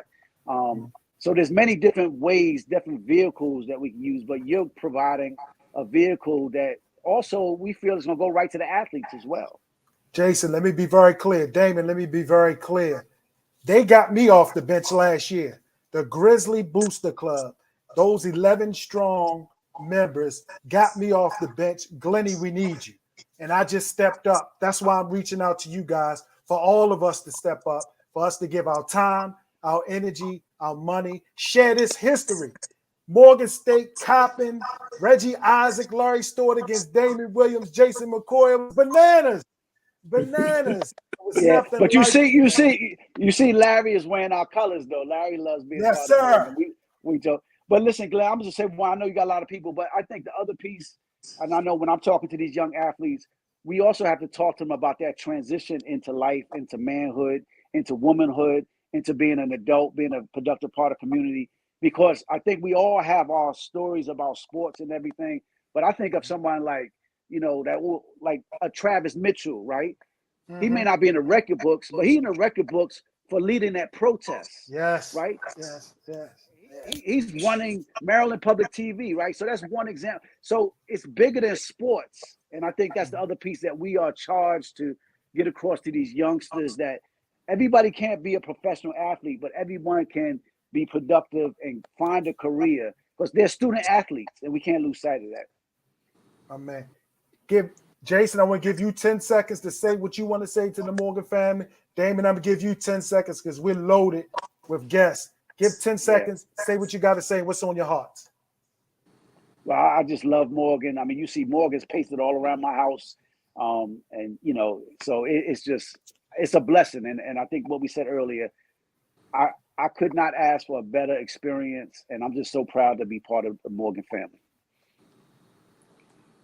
And all I got to say is, I'm so glad that I went to Morgan State. Not Coppin.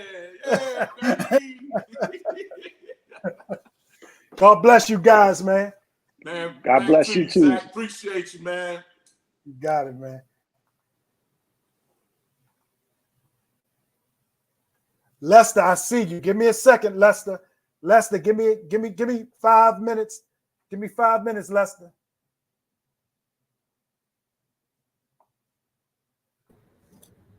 Oh. You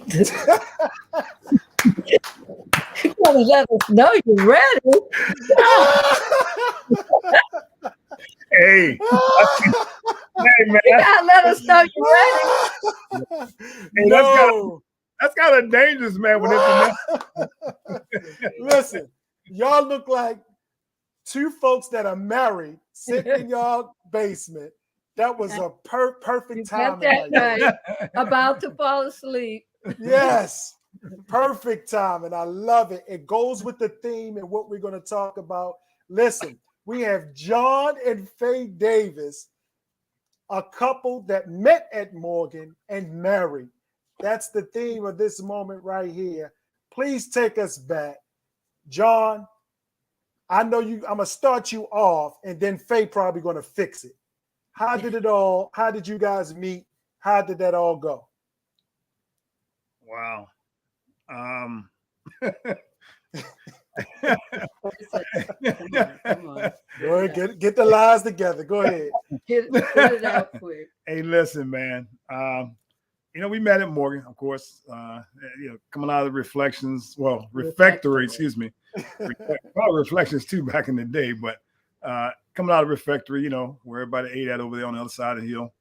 And from there we kind of just seen each other back and forth, on several different occasions, going across campus, what have you.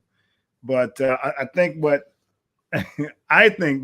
won it over was, of course, my brother, Sam, that came back to college, like he's 8 years older than me, but he was like Rodney Dangerfield coming back to school.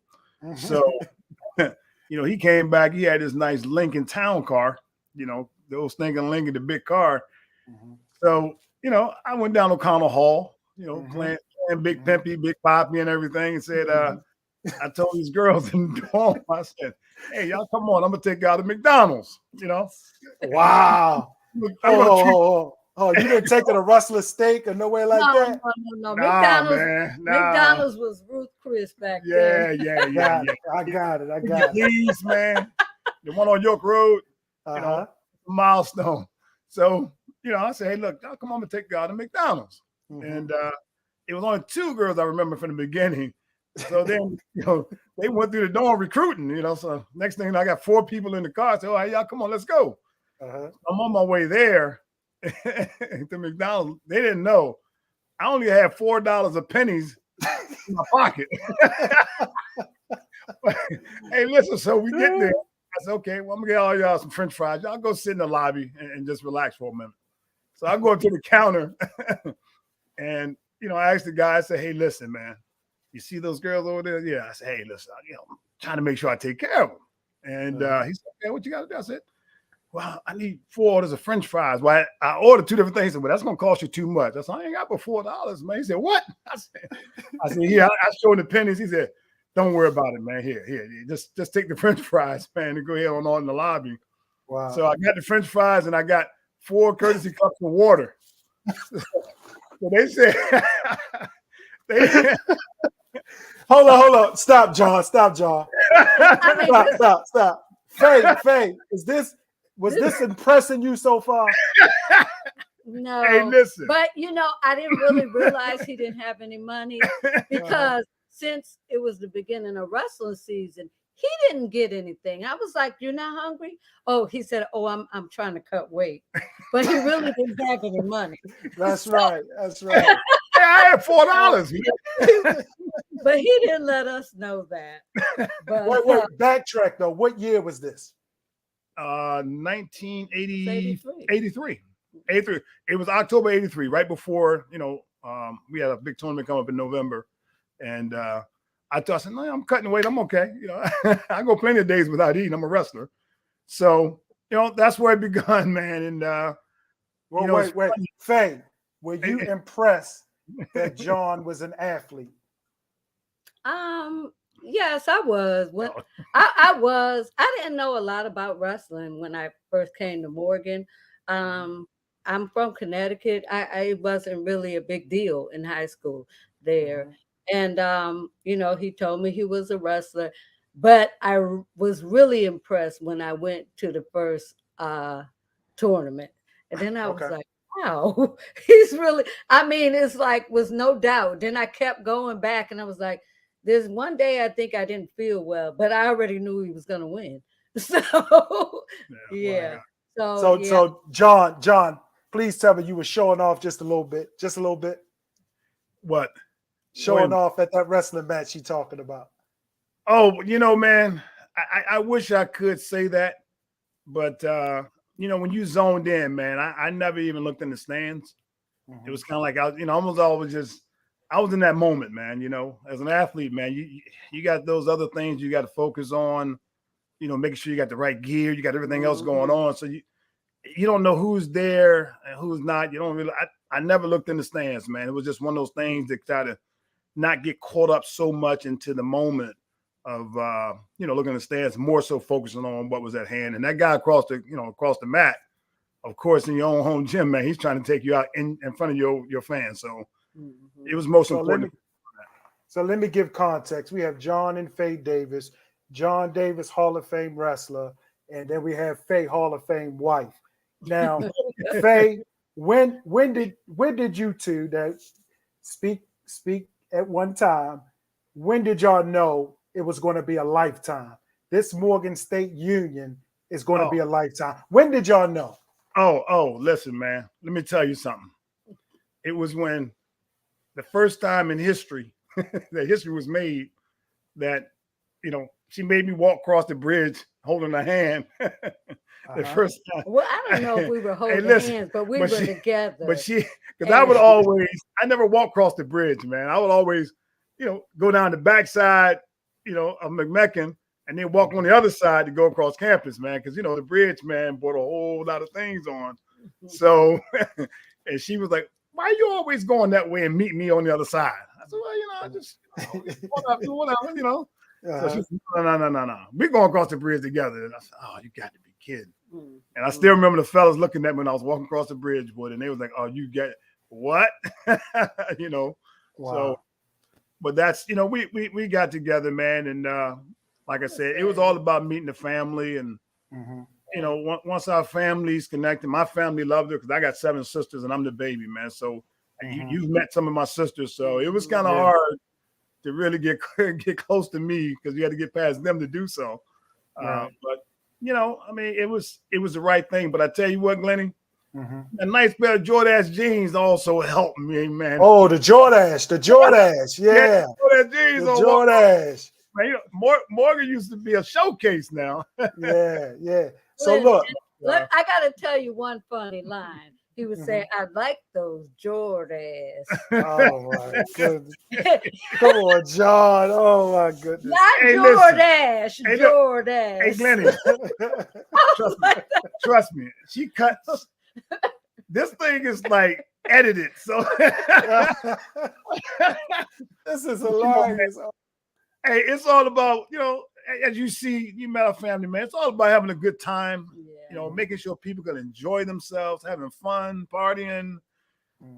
Life is stressful as it is. And, we always try to keep it, balanced with the kids and the families and friends and our brotherhood, of course, at Morgan. So, we had a lot of people, man, that our whole union, the Warren Browns, Bo Rose, Wendy. Wait, yeah, let me say that. I respect you guys so much, not just your marriage, but y'all so strong. I love that and respect that. We need more of that. That's why we're on here too, to inspire other Morganites to do the same thing. Bring our family together, keep the blue and orange in the family. You guys inspire me. You honestly do. I tell my wife that all the time about John and Faye, how Faye take care of John and how John lead Faye. So you guys are inspiration. I want to get the business real quick because I'm being told I got about a minute or two. Okay. John, please share. Give us an update on the wrestling program, the upcoming anticipation of the wrestling program. Please give us an update. First, I want to say thank you to the, Dina, Lydell Sargent in the athletic department, as well as, Dr. Wilson. They even give me a chance to be, work with them on the whole process. They are so committed. I know there's going to be an announcement probably soon. But I tell you what, man, it is a process. They have a lot of things going on right now, man, at the Morgan with the athletics.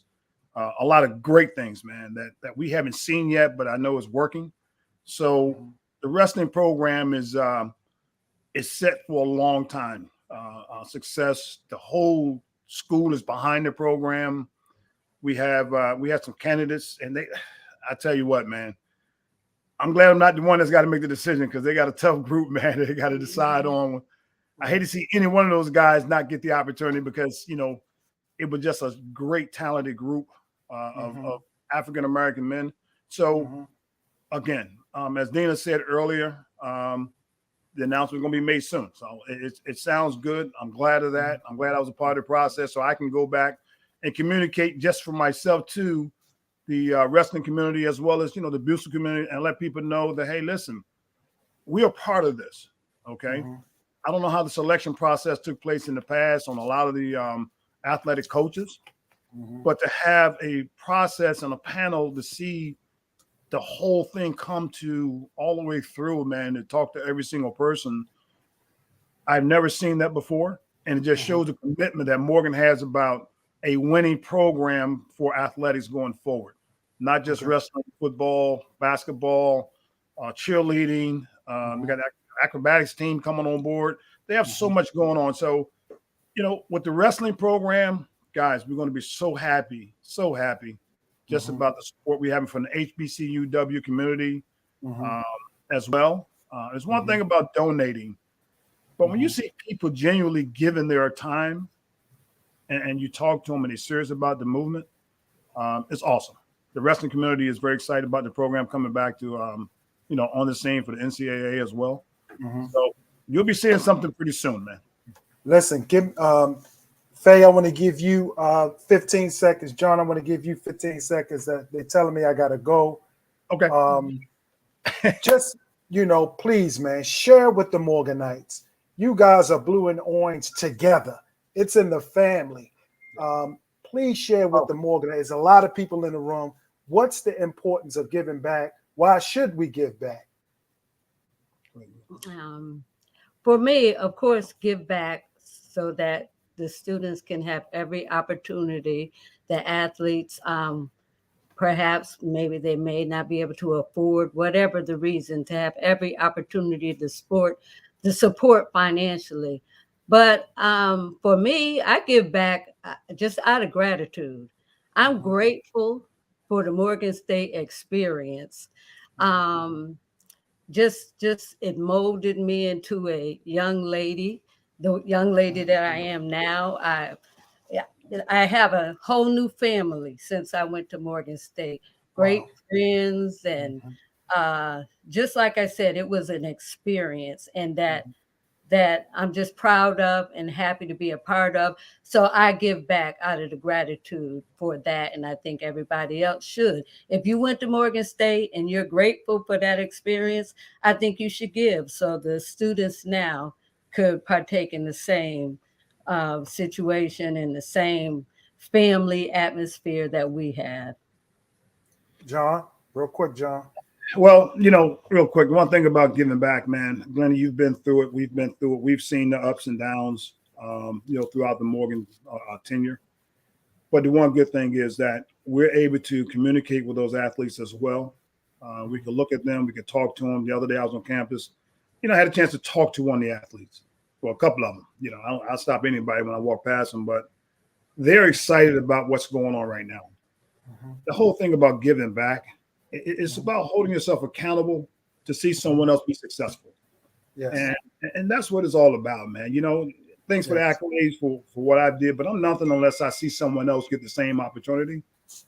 But not just financially. You got to be there, man. Like you said before, you guys got me off the bench last year. Actually pulled me out of the stall, this booster club and community. And hey, John, you got one more thing, man, that you got to hit. What's that? They're killing me on the phone. I really got to go. I got you. One thing we got to touch is Bo Rose. Yeah.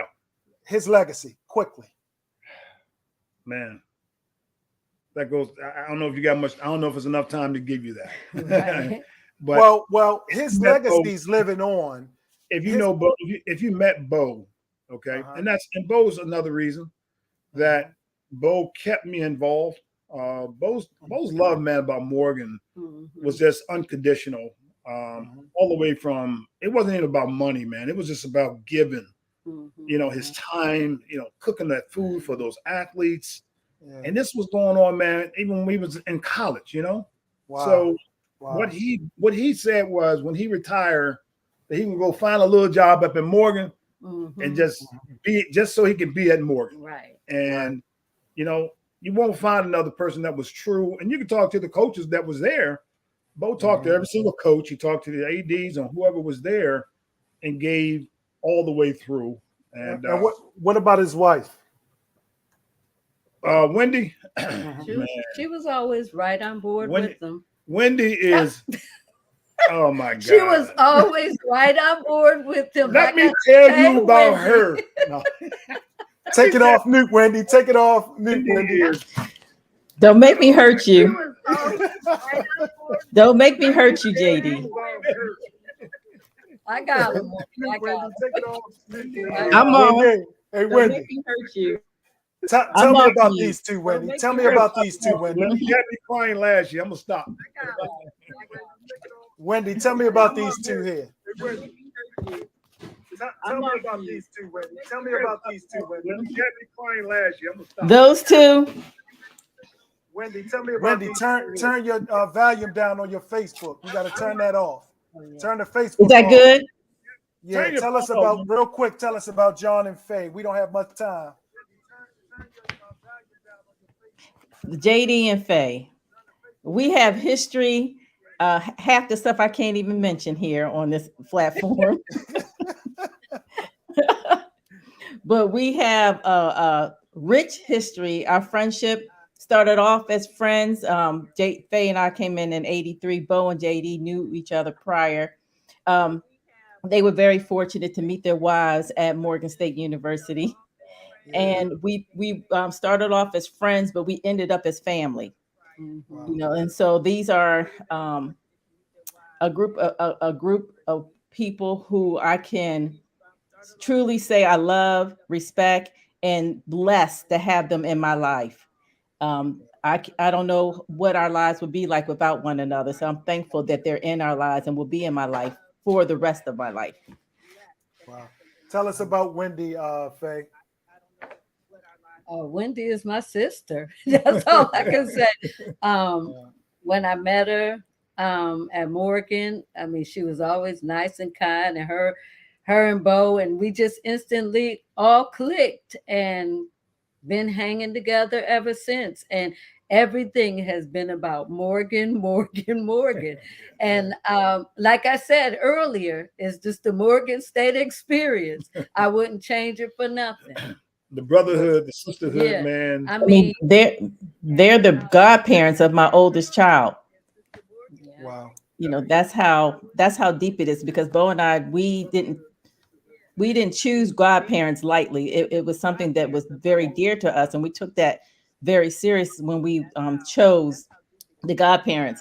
And so JD and Faye it was a no-brainer for them to be the godparents of my oldest child. And my oldest child said, you know, she was blessed and she was thankful that we chose them to be her godparents. Wow. Listen, this is way better than I thought it would be. This was classic the way it started and classic the way it ended. I'm gonna close out on this one. Hey, Glennie, I'm gonna close out on this one real quick. All right. 99-cent French fries got me a whole lot of woman.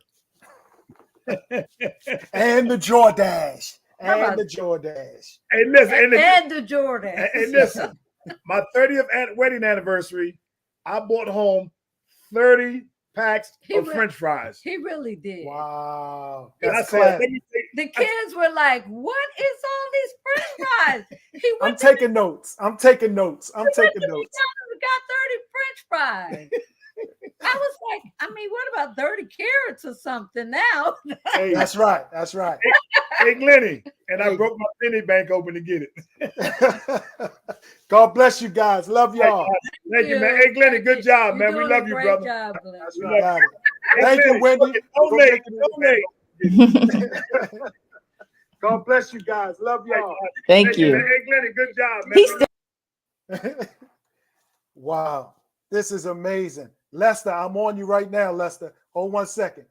Listen, once again, this is amazing. Better than I thought, especially with the couple theme. I got another couple coming. I got Coach Davis coming. But right now, we got somebody special. Remember, on the post, you have the process and procedure to give back to Morgan, where you could give your donation. Do that right now. Give your donations right now today, so we can show our student athletes we did this today. At this time, this is a unique situation that I can't wait. Ladies and gentlemen, we have actor and Morganite Lester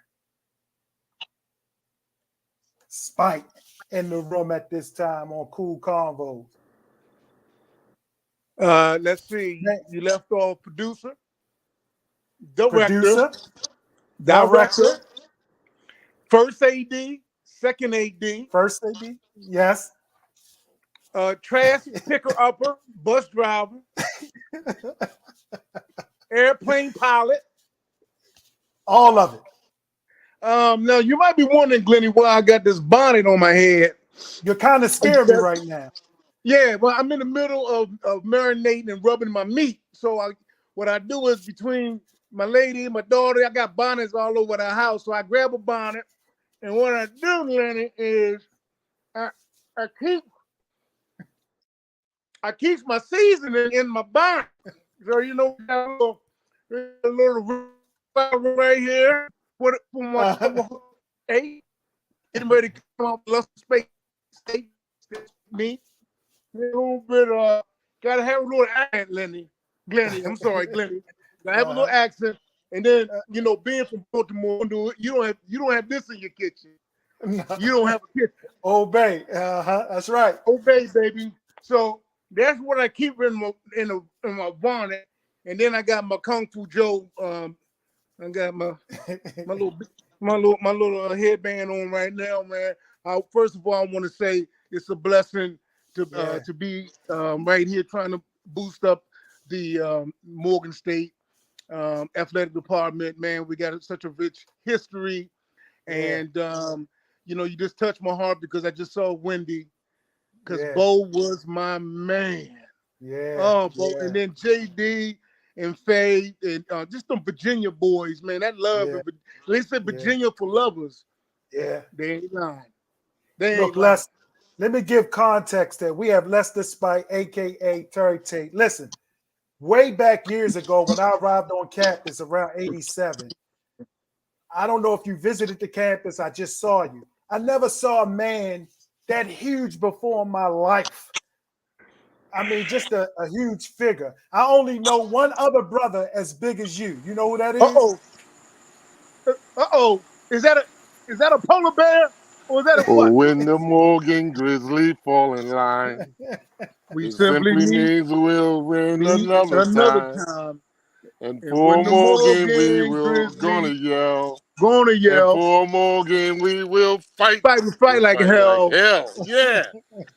You know it. You already know. Hey, Ben, tell us about Lester. Big bro. Big bro. Yo, boy. Hey, man, it's good to see you, Bear. Hey, Ben, tell us about Lester, man. Tell us about Lester, Ben. Hey, Bear. There's some things you need to stay away from. Keep it PG rated. Do I need to keep it clean? You gotta keep it clean. Keep it clean. But share some things about Lester. You know, when we all came to Morgan the same time in 81, and we all met, and from day one, we all became family. Lester was a big brother, just like everybody else. One thing, though, Lester wasn't that big when he first came in there. Let me just say that. Okay. But as time went on, and he hung around the big boys, he just grew. I was 195 pounds coming out of high school. He was a string bean. I was a string bean with high-ass skinny calves and everything. That's right. But you know what? He stayed in the gym. Just like myself and Dink and Monster, all of us, we stayed in the gym, and we used to lift the gym until Tiny came in there, and he took every weight that was in the gym. Didn't warm up, didn't do any push-ups, warm up. He could put 4 or 5 on the bar and do about 3 or 4 reps and then leave. Hey, look, where we ended, he was just starting. Rest in peace, Tiny. Rest in peace, Tiny. But yeah, man, tell us when you guys, when y'all first met, when did what year did y'all walk on campus? When did you guys meet? 1981, summer of 1981. Tom Morris, Coach Morris was the head coach, and the coach used to sit there and he talked to you with that cigarette in his mouth. And look, we learned to accept it because that's just how it was gonna be. And remember all those beats? All those beats wet on head like that. And then you had the dog wet coming at you. Head like that. Oh yeah. You had the dog wet. What we got here? Rob Bass. Hey, Les. Hey, look. Hey, Les. Hey, my big brother Les. Hey, Les. Hold on. Hey, look. Hey, Les. Hey, my big brother Les. I just. You got an echo. You got an echo. Bass. Yeah. Yeah, man. You got Rob Johnson, bass. Yeah, bass is another one too, man. Oh man. A lot of memories right there. When that young man came along, he was much younger than us, and he used to hang around with us, and we used to play PlayStation back then. But man, Joe Valentine, all the guys, Barrett, all the fellas used to get together, and we used to eat and sleep PlayStation. Wow. Hey, Bear. Yes, sir. You know, at the very end, when I get Paul on, I need you to sing us out. I need you back in about 45 minutes, okay? Okay. All right. Okay, good deal. Hey, Les. Yo. You can hear me now, can't you? I hear you now. Can you hear me now? Lester, I think you in a bad spot too, Lester. Lester, you in a bad spot too. You got bad Wi-Fi. Yo, I'm gonna tell y'all. Can he hear me now? Can he talk? I can hear you, but Lester, I can't hear. You can't hear me? Yeah, I can hear you. I think you're in a bad spot Wi-Fi wise. Mic check, 1 2 1 2. Go ahead, Rob, real quick. Hey, Les, look. So this what Morgan. You know what Morgan need to do? When we get to the student facility and everything, why don't you go ahead and help us out with that little Hellman's deal you got going on? Now you know who I'm talking. Now you know who you're talking to. Hey, I'm gonna tell you, if you ever run out of mayonnaise, just let Big Bro Les. Look, hey, I never imagined in my life I'd be a black man selling mayonnaise. Wow. So we don't even have mayonnaise in our house. You know what I'm saying? We got sandwich spread, but I had to go ahead and do what I had to do with Hellman. And I love me some mayonnaise right now, boy. You better say it because you on Facebook Live. Hey, Rob. Hey, Rob, I want you to come back on in the back end, all right? Oh, yeah, definitely. But I had to get that Hellman's in. So I've been texting. And I said, man, if I ever run out of mayonnaise, I know who I'm calling on. All right, I'm going to bring you back on. Okay. Hey, Les, look. So I know, what was your intention when you got to Morgan State? Was it football? Was it track? What was your intentions when you first got to Morgan? Okay. Besides the girl ratio of 22 girls to one guy. I understand. And I damn near flunked out my first year trying to get my 22. Oh, my goodness. What was your Morgan experience, man? Woo! Look. That was one of the tactics that Coach Phil, rest in having Coach Phil. He's one of my favorite people of all times on this planet was Coach Phil. And that was John Davis' coach. This man never wrestled, played football, and had one of the top wrestling programs. My roommate, Charles Kennedy, was the wrestler. Look, we took over Baldwin Hall. And JD is the living legend. God bless him and Faye. Bo Red, everybody. I mean, it goes on. Warren, it's just those guys have been able to stick together with the same woman for 30-something years, man. We didn't even have a parade for their ass because that's just a magnificent feat. But get back to your question. I really wanted to play 3 sports. I ended up playing football and basketball. I was on the basketball team. A lot of people don't remember, but I was on the basketball team for about 4 or 5 games, and then I had to come off because it was a little strain. And then I ended up running indoor track, finishing up indoor track, and then I ran outdoor track. So between football and basketball, those football got me my scholarship, but then I ran track as well for Coach Braxton. And everybody know that we have a world-class track team. Right. And but I just really wanted to just represent Morgan and be able to elevate it to, because we've always been chasing that elephant in the room, and that's the Division 1A status. Even though we Division 1 AA, we feel we just as bad as anybody in Division 1A. And that's the chip that you have when you go to an HBCU, is that we know that we have African Americans and brothers at Michigan and Maryland and Boston College and all that. But anytime we got a chance to square up with them, whether it be track, volleyball, wrestling, John Davis taking out everybody. Okay, Iowa State. And then of course we played against Boston College in '83. Wow. I sacked Doug Flutie twice, grabbed him in the balls once. Because Coach Phil said get him out the game. And then we were in the dog pile, and then I just reached between his legs and grabbed him, and I squeezed his doodads. Wait a minute, go back. Wait a minute. So in '83, you played against Boston College?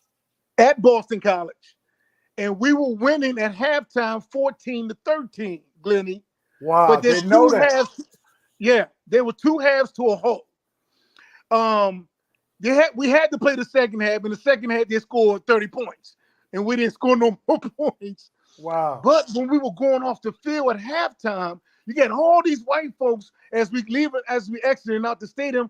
They just saying, "Who are you guys? Where are y'all from? Who's this team?" Because we were beating them. They never heard of Morgan State. And the week prior, they played Penn State. Well, the week later, after we played Boston College, they sent us a letter saying that our defense, our whole team, really was the most physical team they played thus far that year.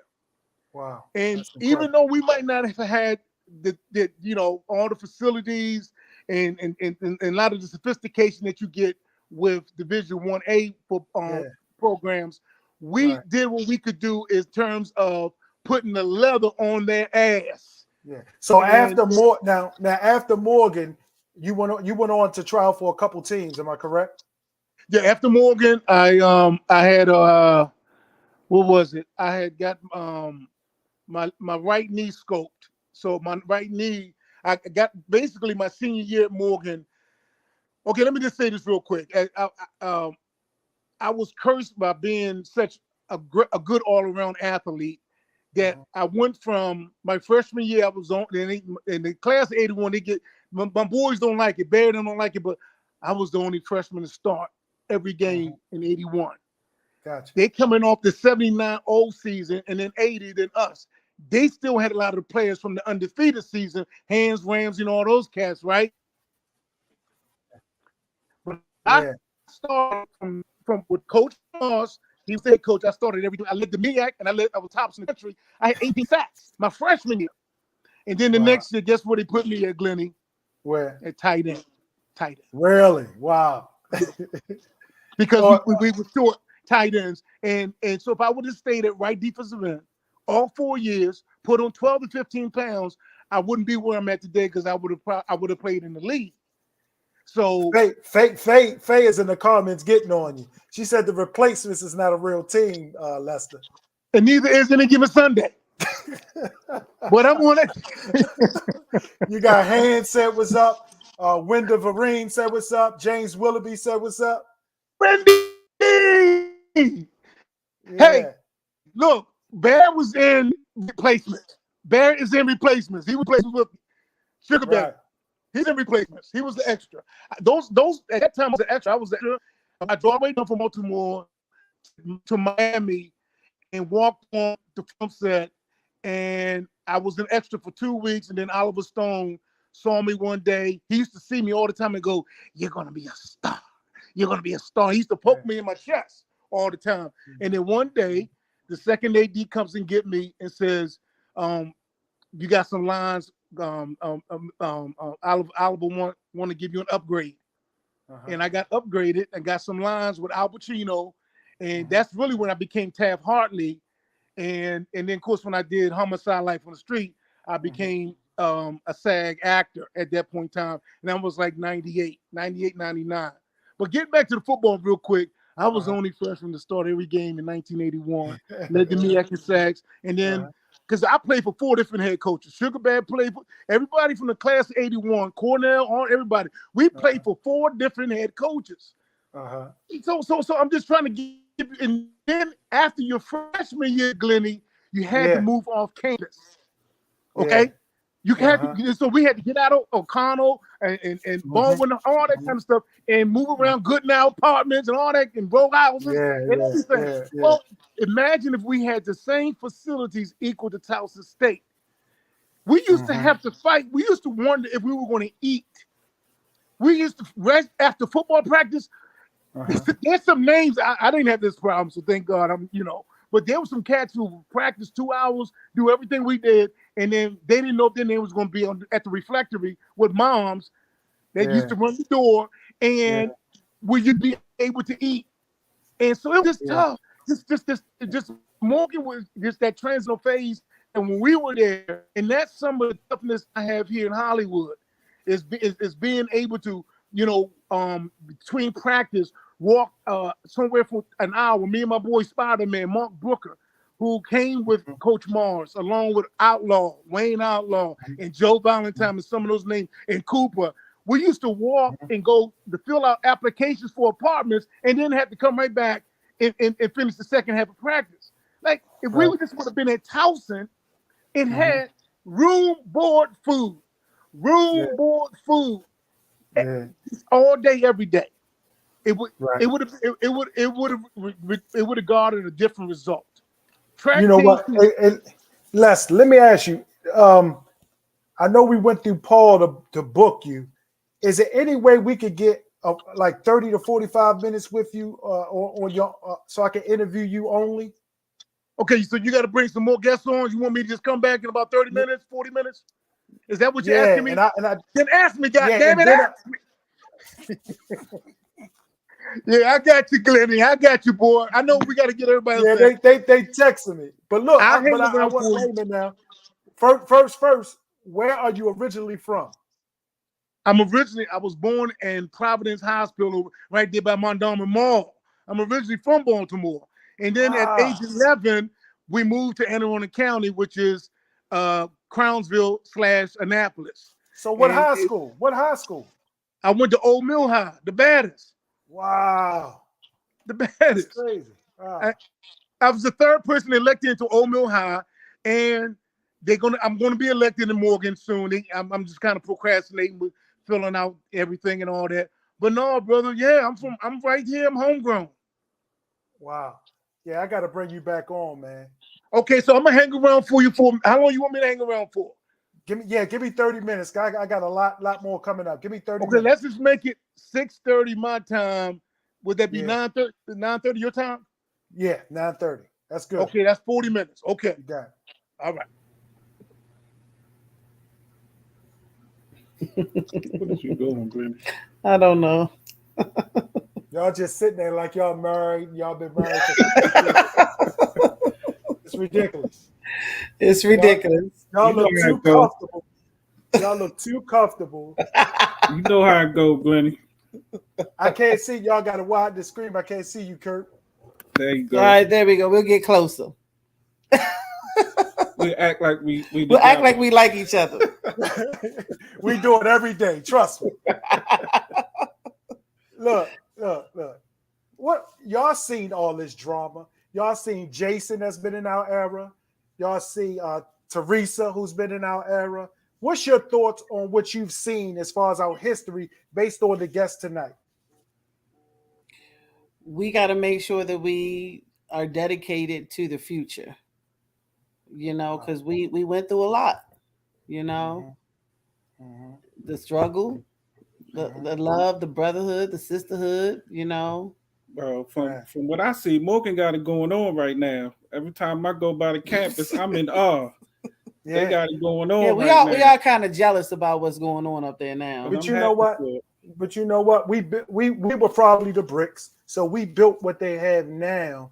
But there's so many internal things that's needed that we still don't have, and still not competitive across the country. So that's why we're doing this virtual telethon to raise money, because there's still some struggles, and you can hear from Dina, the athletic director, earlier. So that's why we kind of banding together. I got off the bench. Of course, I'm gonna call on you guys. And you said it, Michelle, the future.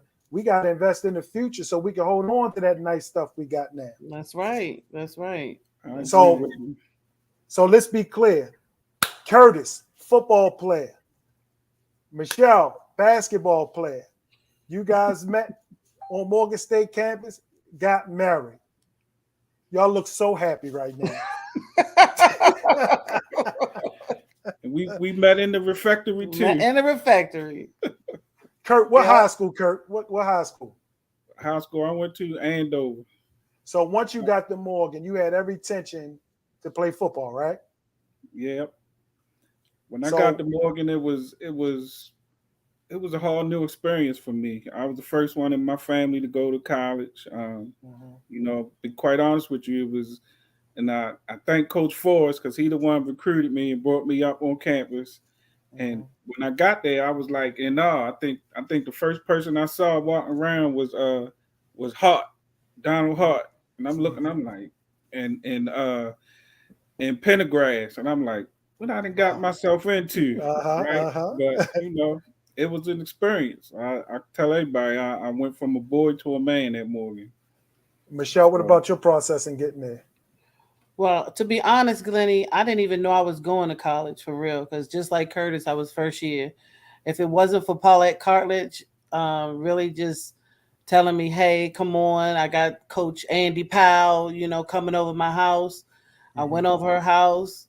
Coach Powell saw me. He was like, "You not going to a school?" And I was like, "No," because I had, I had no idea what Morgan State was. My cousins, they went to colleges, but they were down in Virginia. I was just the first one in my family, in my actual household, to go to college. So when Coach Powell put me on and set me straight, like I said, Paulette said, "Come on." So I owe everything to them because it was them that got me there. Now it went on to the kids. Your oldest went to Morgan and graduated from Morgan, correct? No, she went to Stony Brook. She went to Stony Brook. So none of your kids went to Morgan? No, Destiny went to Morgan when she was born. She was born in Morgan. Wow. She started her college career when she was out the gate. She went for her first year at Morgan. First year, 1 years old. She went to class with me. Seriously, she would go right to class. She would sit in the back. Wow. The sweetest little girl ever. Now, little Kurt was no chance for him to come to Morgan at all, huh? If they had recruited him, might never know. Wow. And let's stay there, Kurt. For all the viewers and the football guys that's listening now, that's what I believe we got different with Coach Wilson. That those players in the backyard, you have a son that plays for Penn State, highly successful, that Morgan didn't even consider. Am I correct? No, they didn't. Can you expound on that personally? I mean, they never recruited him. I out the gate when he was young, I was actually going to take him to one of Morgan's camps, but because of conflicts and stuff, we end up not making it. And then, he got his first Division I offer in the 9th grade from Connecticut. I think it was Connecticut, UVA, and Temple. And then he started, building on that. But I don't know whether Morgan thought, we don't have no chance at him or not. But they never recruited him. So, but it was on after that. And that's relative to what we're doing now, because I do believe from the AD Dina and Coach Wilson that's get ready to change. One thing I want to before y'all go, one thing I do want to say, we all experience many that's no longer with us. We talk about Steve, Big Papers. We talk about Mark. We talk about Stokey. Scunyon, right? Jack Dog. So many we lost, man. What's your thoughts on that? It's just a blessing for us to be talking right now. Your thoughts, Boogie? Listen, Glennie, y'all my boys, and it just hurts to see so many of the Morgan family gone. But one thing I can say, it is such a reunion when you guys come together, and it's just it's a good look. And so like we're supporting you now, that's what we need more of, that support for one another, and just got to be there for one another. You know what I mean? And saying that, because you see I'm trying to move and get things, but I want to hear everybody and come from different perspective. Y'all from the married perspective. At this time, where we are, why do you think it's important? Just speak, because both of y'all together, y'all came from Morgan State. What can we do more of as alumni? What can we do to band together? I mean, you spoke on it a little bit, but can you be more explicit? What can we do? Certainly we need money. Petey said it earlier. There's no way, the way you slice it, we got to, donate money. Many of us may not have a whole lot, but we have to do it. But from your perspective, I think one of the things, fundraising and doing what you're doing is such a great thing. We also need to reach out to those big businesses that, and ask them to kind of donate back to, to the kids as well. get into these schools and you know, these districts, and kind of do a lot more with recruiting. You know what I mean? Give more money to that recruiting aspect so that those kids do have that opportunity. I'm just gonna say, Glennie, just what you saying, like they got you off the bench, and to that extent, I feel like you getting us off the bench. You know what I mean? With the stuff you doing and the everything you do on Facebook and this virtual telethon, I think is helping people get off the bench to give back. I know me personally, I haven't been doing what I should be doing, but I plan on starting it now. My kids are just about finished now, so I got more time to come to homecoming and come down to the alumni thing. That's a good setup. I really like that. So I'm definitely planning on getting on track with. And you know me, Glennie, I'll share anything. I share it. So we got to make sure we get it out there and share it so that it gets to the right people. You know what I mean? I got a question for you too, Glennie, though. So what's your job at Morgan? I should be paid a whole lot of money. I know that, right? That blue and orange should turn into green for me. I do a lot, man. I'm on campus working with the police force now, man. So I'm home. Boogie, I've been in the school system for so many years. I wanted to do something under my major, communication. Yeah. And so I'm doing something different. So I'm giving back that way. I see the kids every day. And I'm at peace. I'm at peace. So I'm just I know they miss you in the schools though. Yeah. And I might go back. In some way or form, I'll be back. But for now, let's band together. Let's get off the bench. Let's get in again. I'll be in contact with you guys of what we're doing. Definitely. Any last words to the Morganites? Because I see the comments. They love seeing y'all. They love seeing y'all together. We love y'all too. Yeah. Any last words before y'all get out of here? Last words, Glennie. Thank you for all you do. Thank you for all the people who are supporting this endeavor. We appreciate you guys. Morgan is a great place to have your children come back to. Trust me, Glennie, I tried to get my girls to go, play basketball, but they ain't want they didn't want to live up to my turnaround jumper. They didn't want to live up to that. So, but yeah, we love Morgan. We love everything about Morgan. All right, we appreciate you guys. 206 Posse. 206 Got him in a lot of trouble. Yes, indeed. Got him in a lot of trouble. All of us. Leave that alone, Kurt. Leave that alone. God bless you guys, man. All right, Zach. Love you. Listen, we got Earl Davis coming up. Earl Davis. Listen, before I bring Earl Davis up, Coach Earl Davis, I want to say, listen, this is not about Glennie. I'm just a vessel being used, utilizing my gift and my platform to bridge the gap. This is about the Grizzly Booster Club getting me off the bench in order for me to bring you guys aboard. So we're doing this together. This is not about me. I'm just a vessel being used. They got me off the bench. I'm getting you off the bench. Again, attached to this post is the donation process. Donate right now and make us look good as alumni to the athletic program and the student athletes that we do it now. At this time, the moment that many of you have been waiting for, just to see his face. Coach Earl Davis. Let's bring Coach up. Coach D. What's up, Glennie? You're not falling asleep, are you, Coach? How you doing? No, I've been just sitting here, man. I enjoy everything, man. I saw a lot of people, a lot of things that said that, man, need to be said over the years, and I really appreciate everything that everybody been saying. Coach, be honest with us, and everybody in the comments want to know how many push-ups you got in you right now.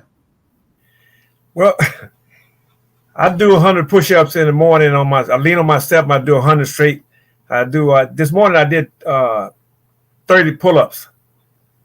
But I've been having a little problem with my back, so I just had to back off a little things, but I just try to stay physically fit because everybody know when I started weight training at Morgan, I look at Lesser Fink, You can ask him when he was there, he couldn't even do 45 pounds on curl him on each side, you know. So I used to get him. You know, I remember when he had them little pencil legs, you know what I'm saying? But he got huge. Wow. Coach, you one of the alumni that you're on the campus. You speak to the kids, you speak to the coaches. Not only that, you speak to the administrators, the staff.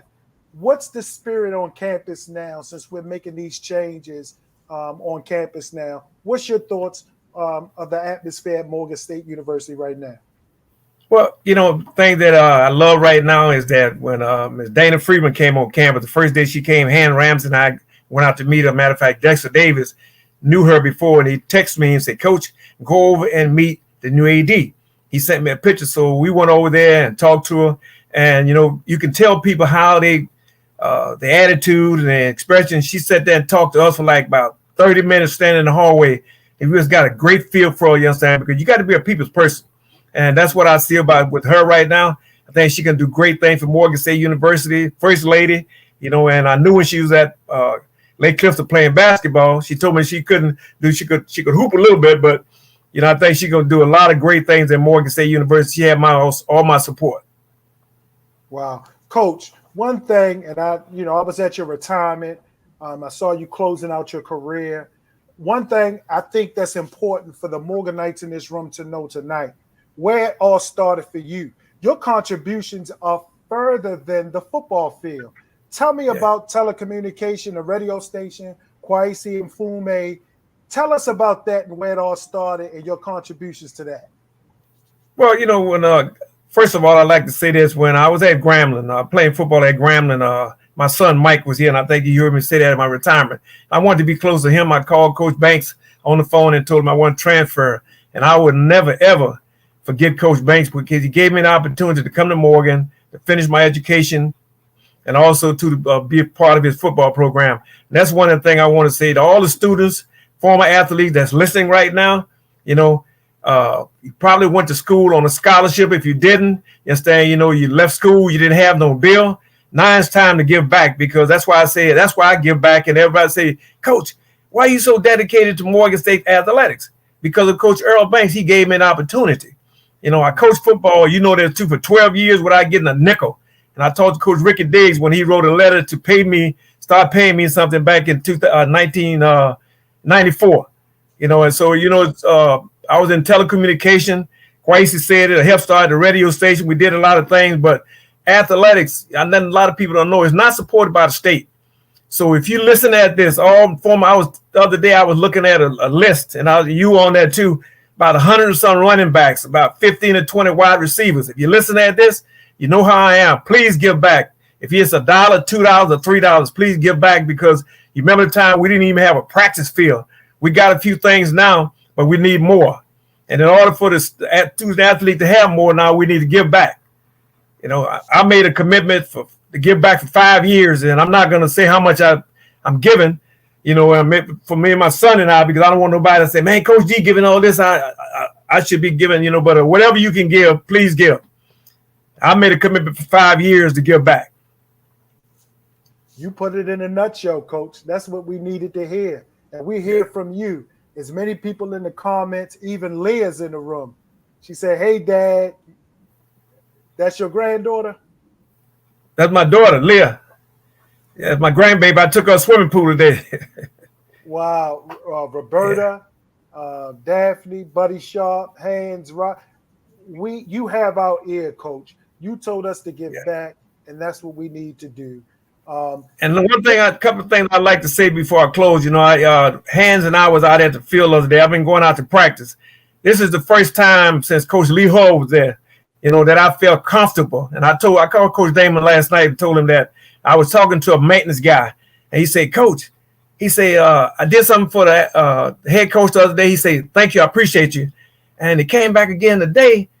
He said, thank you, I appreciate you. He said, Coach D, that made me thought about you, because every time we saw us on campus, you said, if we did something, you said, I appreciate you. That goes a long ways, you say, you know, but Hans and I sat down in the lounge the other day for about an hour, watched the kids come through, talk to them, and I just had a good feeling, you know. And Hans, you know, I said, when I saw the running back coach teaching the same drills that I taught, the lineman coach, and all them guys are teaching fundamental and technique. And that's what it's going to cause. I think we got a great coaching staff.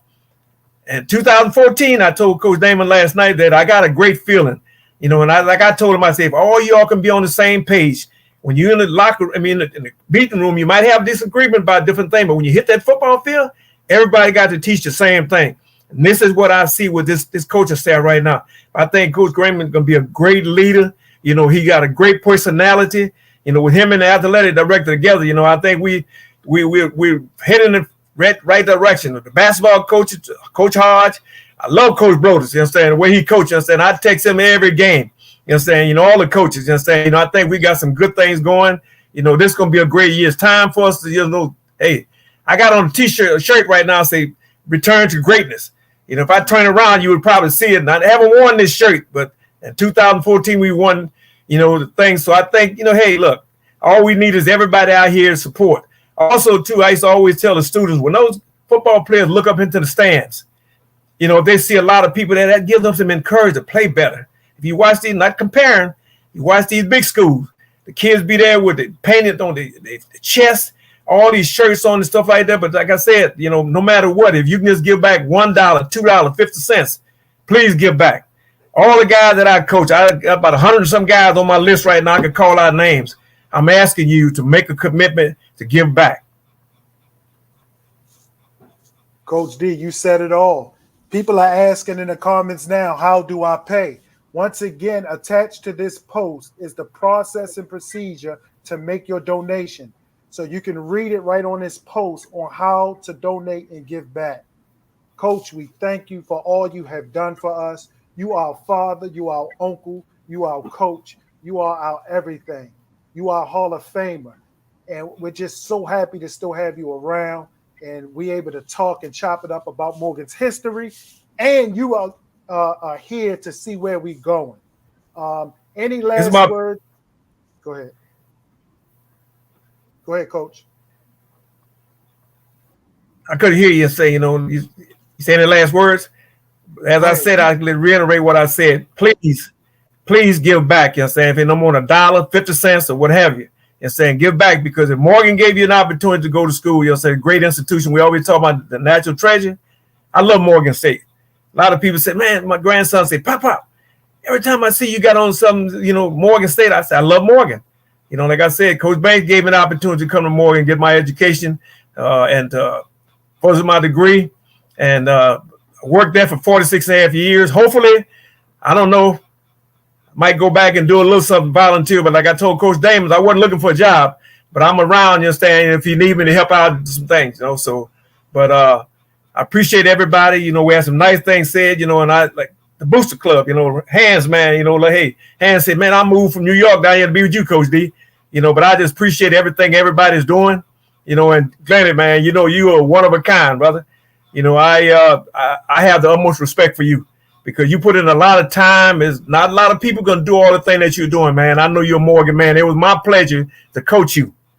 I love you like a son. I text you every day and say, good morning, love you. And so I mean that from the bottom of my heart, man.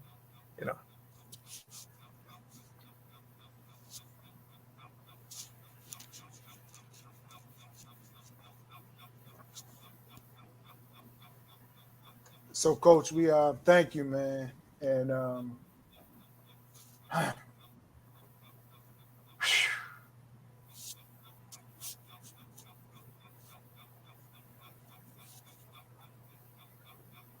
love you, Coach. And keep doing what you're doing, man. I love you, man. Okay, love you too, man. Take care. Have a great night. All right. Bye-bye.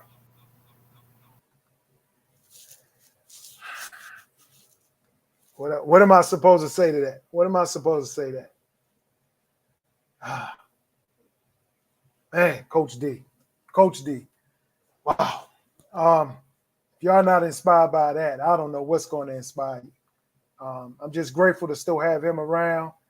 My father's no longer with me, but I know I got Coach D on my side.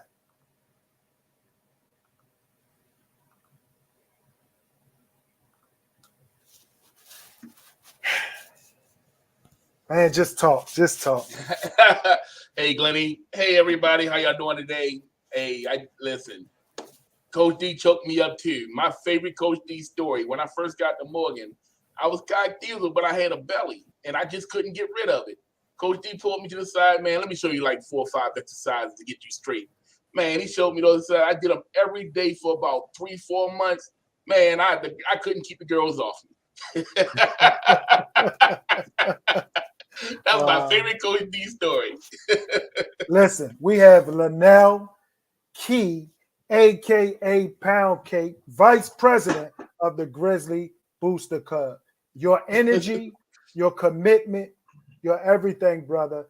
I think you get more respect than I know than the players, the modern day players. They really respect you, man, and your leadership.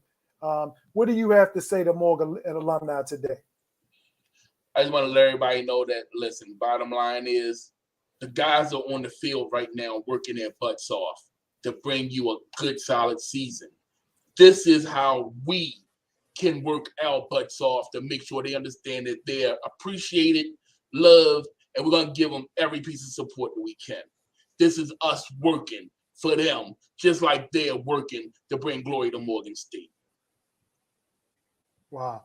Just let them know some of the things that you've been doing and the booster, because we work, I mean, every day. We're constantly doing something. Just name some of the things you're doing. Let them know the email process. Let them know everything that you're doing and the Booster Club is doing. Share that with the Morganites right now. Well, first and foremost, we do have a database that we share information to alumnus, ex-athletes, anybody that want to go on. So if you haven't received the email from the Booster Club, if you can provide your email address, that'd be great. Matter of fact, you can do it in the chat or it's on the post. The email address is on this post. The email address is on the post. Shoot me an email. Let me go ahead and get you in the database. Give me your name, the year you went to Morgan, and if you played a sport, what sport you played, and your email address, and we're gonna get you on there. You're gonna get a wealth of information from the Booster Club, from Morgan State Athletics, from everybody. And yeah, let's do this. Let's do this together, people. I mean, this is the one thing about the Booster Club. I'm telling y'all now, we are not superstars. We're not forefront. We're blue collar folks, rocking and rolling, ready to work with anybody that want to work with us. Let's get it done. Wow, man, we appreciate it. We're gonna get somebody else in. I got Craig Spencer in the room. Any last words, Pound Cake? Anything else you want to say before we move forward? Yeah, on the same thing, I just want to say the reason why it's important to donate to Morgan State Athletics, because at the end of the day, no matter what your experience was or what you had or what was going on, we want to make sure that it's 100-fold better for the players that's on there right now. And we can do that. Like I said before, if they're on the field working for us, let's get out here and work for them. Pound Cake, this is a family show, but I listen. I have women in the comments asking for you to dance with your shirt off. Unfortunately, we can't do that. We can't do that on this show. We can't do it. Oh Lord. But we'll find a show where you can take your shirt off and break the Pound Cake dance down. And Pound Cake, I also see we got a list of people putting their email addresses in the comments right now. Perfect. They put their email address. I'm gonna get each and every one of y'all. Thanks, Glenny. Thanks, everybody. Thanks for everything. God bless y'all you, doing. brother. Keep it going.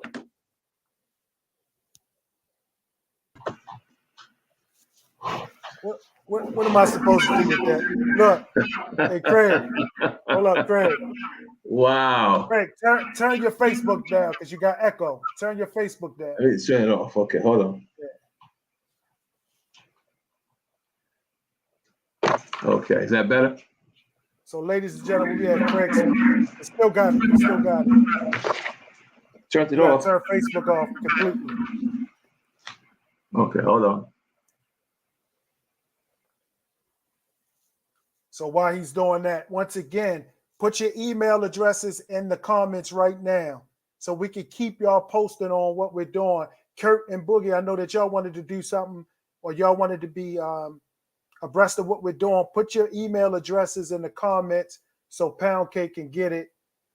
Also, again, the process and procedure to make your donations is right posted on this live right now. I got a few more guests, and then we're going to close it out with the president. I still got some. I got Bad coming back, going to do the fight song. We got some more people coming in because the Booster Club is going to come together. I'm waiting for Craig Spencer. I want y'all to watch this until Craig Spencer get back. And just the donation procedure right here.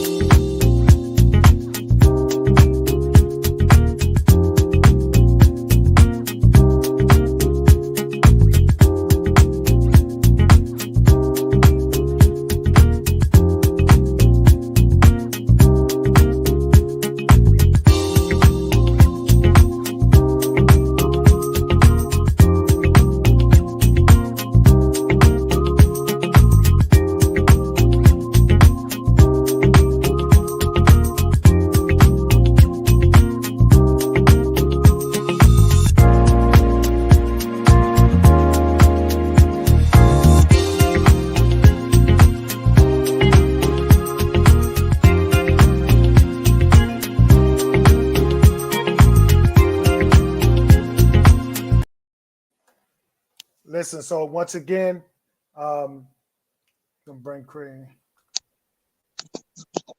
You good, Craig? I'm good. I'm here. I can hear you. Man, what are we supposed to do with that? With Coach Davis talk like that, man? What are we supposed to do with that, man? Man, Coach Davis is a living legend. Living legend. Let me just put my headset on. So while he's doing that, Craig Spencer, one of the founding fathers of the Grizzly Booster Club, and I still got a few more guests in the waiting room. The Craig Spencer, one of the founding fathers. What was the vision, Craig? Why are we here? What did you guys come up with? Were y'all sitting on the sideline? Were y'all sitting in a gym coming up with this whole idea of coming together as a Grizzly Booster Club? Well, before I say that, Glennie, just want to just give you your props, man. You're doing a fantastic job, and just keep up the good work. You know, we're here to support you. We're working together as a team, and that's what we know, teamwork. And you're just doing a great job, brother. So I applaud you for that. And just real quick, I love the couples segment. It was beautiful. My wife and I, we're about to celebrate 40 years next year, and we met at Morgan. So wow. Yeah, and I got to give props to my guy Ray Wright Touche. He introduced us. So thank you, brother. Wow. Thank you. But Hey, no, look, go ahead. I'm sorry, brother. Oh, JD, he just texted me and teasing me because I made all of them cry on the live, and now I'm crying. So they get me back. Right. Go back to the original thing, Craig. Talk about how all this started. I mean, so the concept was just something that, you know, we've been wanting to do for a long time. You know, all four of the founders were always connected to the program, to the football program. You know, you saw us every homecoming, you saw us at the practices. So it was only natural, okay, that we came together and you know, talking with the coaching staff.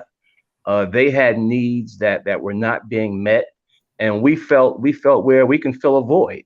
We can fill a void, and that's what we did, and we're very successful.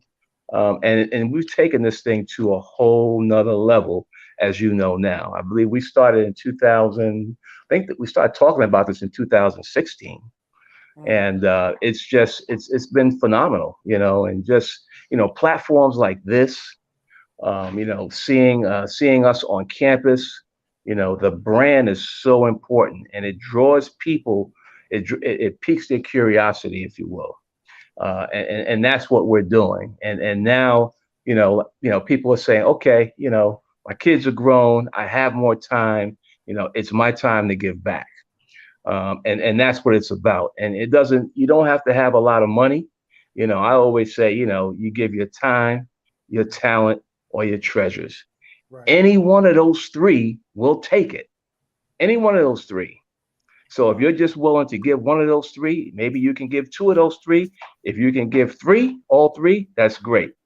But it's our time, and you can see how the Morgan campus has just transformed under the leadership of Dr. Wilson. We have a great AD. We have a great new head coach. We have great alumni. We need to build these kids up, these student athletes, and make them competitive on the field, and then more importantly, prepare them for life. Whether they're playing football, basketball, track, volleyball, prepare them for life, that next stage, because you're going to be playing sports for 4 years. You're going to be an adult working in a job for 30 years, unless you're like Hans Ramsey, independently wealthy. But that's what it's about, brother. It's about giving back any way we can. Well, that's what it's about. Let me be very clear with you. You modeled that. Craig, I visited meetings over the last year, and I tease you about this all the time. I visit meetings and give my contributions and be involved any way I can to help. And at least 5 meetings, you're already there in the meeting, man. So you're a model on how you get involved, man. And I just love that about you, man, that you make yourself available, you make the sacrifice, not only to that, but your family and the church.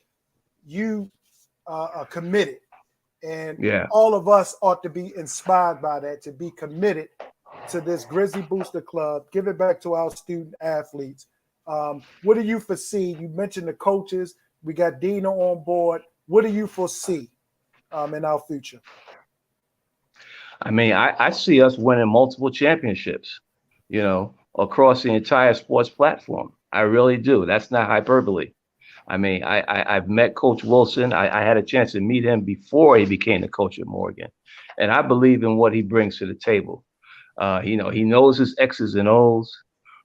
He knows how to build relationship, with the young men, and he understands the culture. He understands the culture. So you have those, that's the trifecta: X's and O's, building relationships, and understanding the culture. And he knows what needs to be done. He's done it before, and I feel very confident he'll do it again. And AD Dina, she's she's so smart. She's enthusiastic. I was actually at a reception with her last week for Dr. Wilson. We had a chance just to chat a little bit, but she's ready to get it done. She's ready to get it done right now, not 5 years from now, right now. And so, both of them, that's what they're both bringing to the table. They want to win now. Wow. So, we just got to support them.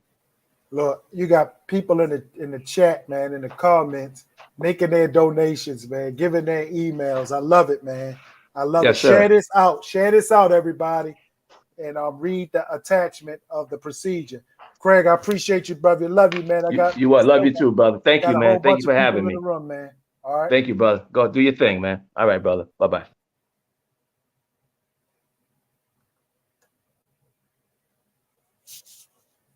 Take yourself off. Yeah. Yeah, I took it off. What's up, young man? How are you? We got Coach Braxton, Hall of Fame coach. Coach, this it blows my mind, man. Being inspired by just the testimonies and the stories. One thing I wanted to say to you, though, you got the Deion Sanders, you got the coaches going to the HBCUs, the NBA players giving back.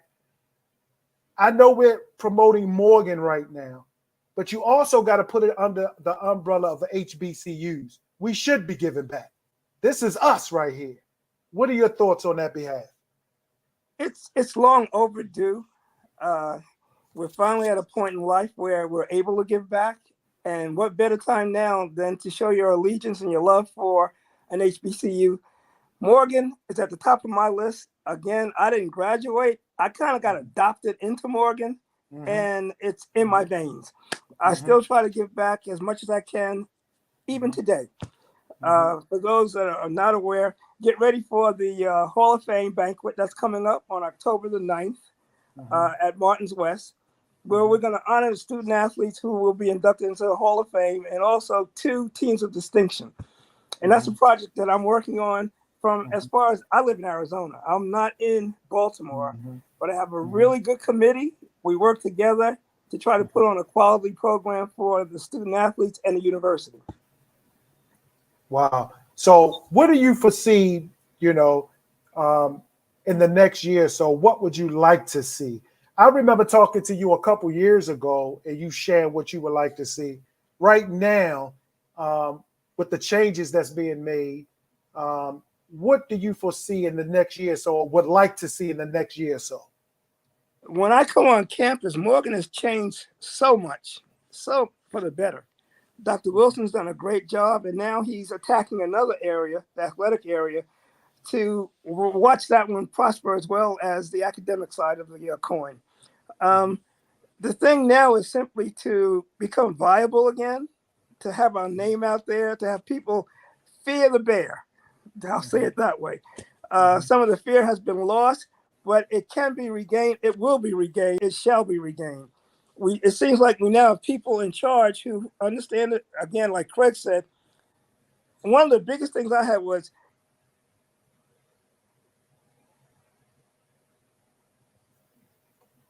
progress, but also for the transition from the past to the present. The past helped us get here. All right, blacking out. Move forward. Can you hear me? Now I can hear you. Okay. The past is not to be forgotten. Again, I used to laugh and I tell Craig and the other guys, when we first got to campus, Coach Banks, Coach Taylor, Coach Thomas, we looked up to them. We're now those people. We've taken those roles on. People look to us because of what we've contributed to the university and just being a part of a great university. Coach Banks got me started as well. I can't stop thanking him. He gave me an opportunity, but it's also for us to give other athletes coming after us the same opportunities, not just in the athletic field, in the classroom, in the workforce, networking. We all got to come together and help one another move forward. Now, Coach, real quick, how did it look?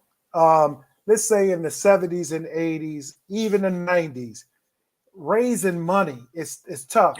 And even now, the economy and people struggling, what can we do to raise money? What does fundraiser look like? How can we make it more effective? How can we inspire others to give back? What are your thoughts on that compared to how you used to do it or how the university did it back in the day? Well, first of all, we have to understand what fundraising is all about and why it's necessary. Again, the white schools, they give back, and we've been reluctant to give back because we might have said we had a bad experience or whatever the case may be, but it's to go beyond that and to open up your hearts, open up your minds, and become progressive in your thought process of moving forward.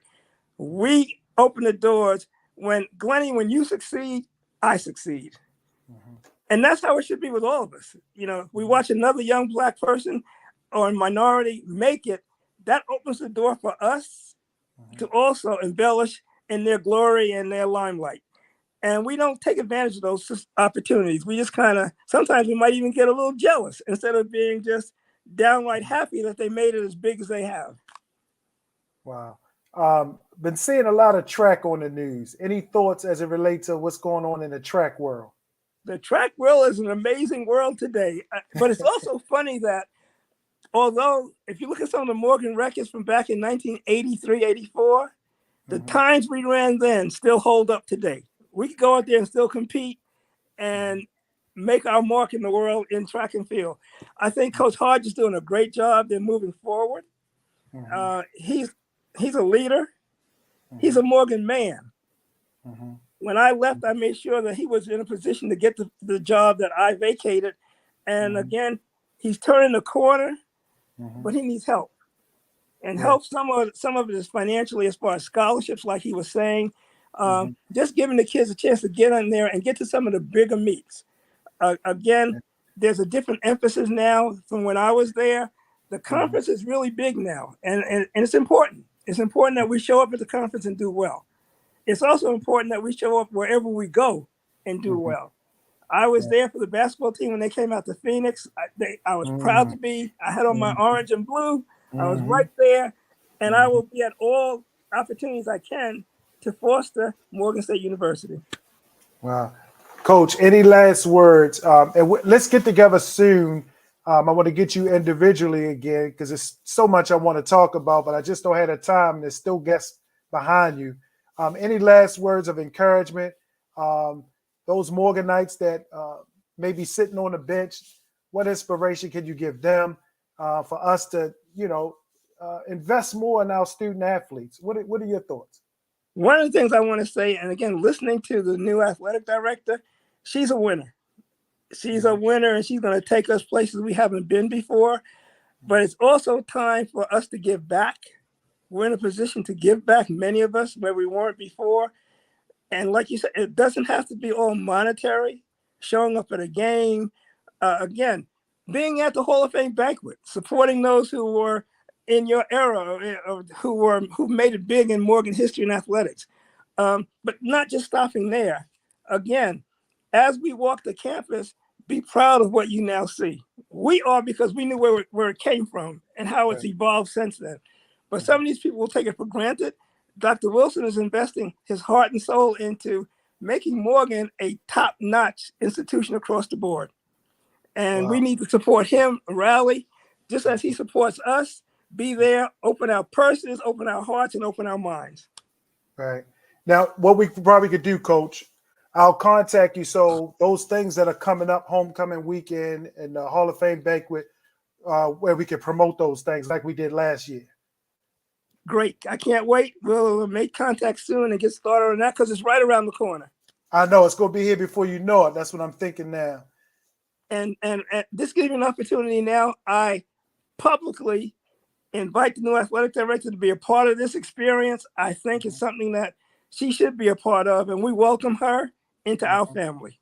Oh, yeah, she will. She will. That's a home girl right there, Baltimore. Okay, then. Love you, man. Appreciate you. Take care. All right.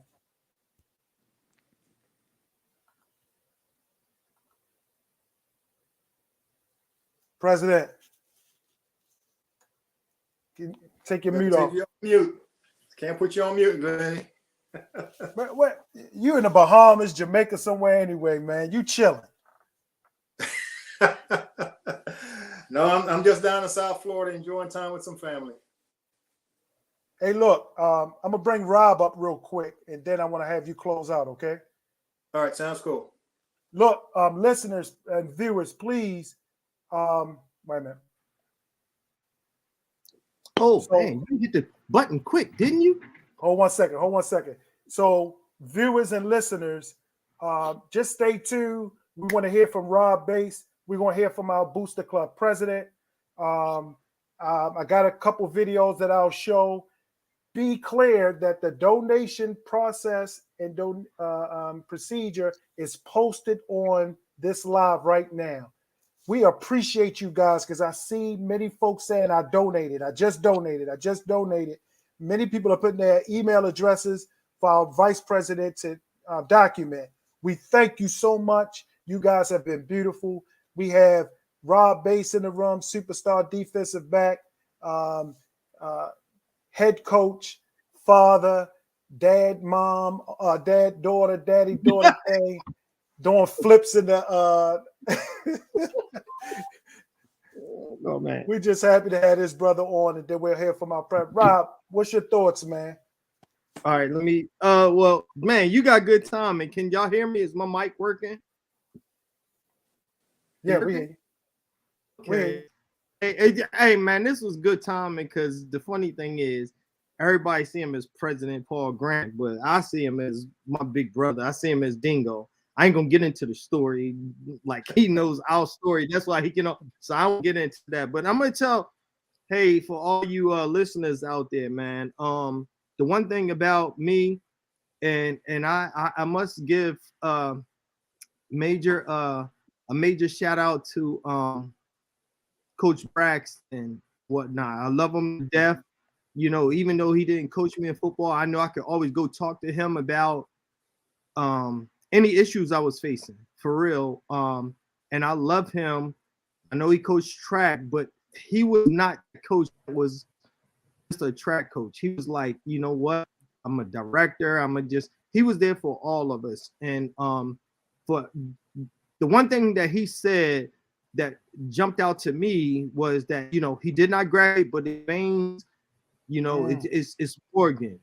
And like me, you know, I did not graduate there, but I played my 4 years there, and that's where my veins are. I bleed orange and blue. There's a reason why myself, along with my big brother, well, my brother and my big brothers, but my brother Glenny, all of us are on this committee, and we're trying to help Morgan to prosper and get the greener pastures. The one thing I want to say is that, you know, coming to Morgan for me, it was big, and it was really influential from who you'll hear closing out, Paul Grant, Bear, who spoke earlier, C, then we had Lenny Blackstone, we had Ray Wright, Touche.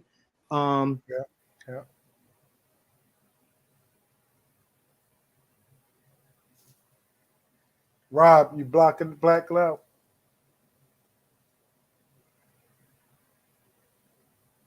My thing is good. Now I can hear you. Hello, we good? Yeah, I can hear you. Okay, now. all right. Yeah. So it was with a lot of guys, influential guys that were my neighbors. But the thing was there he goes. That's Dingo. Y'all know him as Paul Grant. I know him as Dingo. But it was those guys that, you know, made me say that, hey, man, I want to come to Morgan. I'm going to go play at Morgan. I'm going to be there. And I remember them being my next door neighbors. Pretty much, I don't know who owned the house because it was a revolving door with Lenny and Reggie Burgess and all them, Pendergrass and all them, and Meggett before he left for Towson. And so needless to say, but the one thing about it was at that time, Morgan was really in their down years. They were in their down years. And I was a kid from Baltimore City. I had only lost, 3 games in high school, and I started varsity all 4 years. I could have went anywhere, but it was because of those guys that was my next door neighbor that was, you know, hey, man, come on to Morgan. You could make a difference and whatnot. And I was like, you know what? You're absolutely right. So I always had that mentality like, yo, I can go there and make a difference. I didn't know Glenny was going to be there. I didn't know Sean. All about the talent that we played against growing up. Yeah. Glenny, Sean. We had our wars as youngsters. As youngsters. Like, I had no clue that everybody, because it wasn't like these time and days where we can text each other and be like, hey, man, I'm going to Morgan. You going to Morgan? You going to commit? No, it wasn't that. It wasn't until we all showed up. And I'm like, oh, Glenny here? Okay, we good. Sean here? Oh, we really good. Walt here? Oh, we good. Tony James is here. James Dozier. The list goes on and on. But the one thing that I learned was that, you know, it was never about who was going to let me be who I was going to be. It was about who was going to stop me.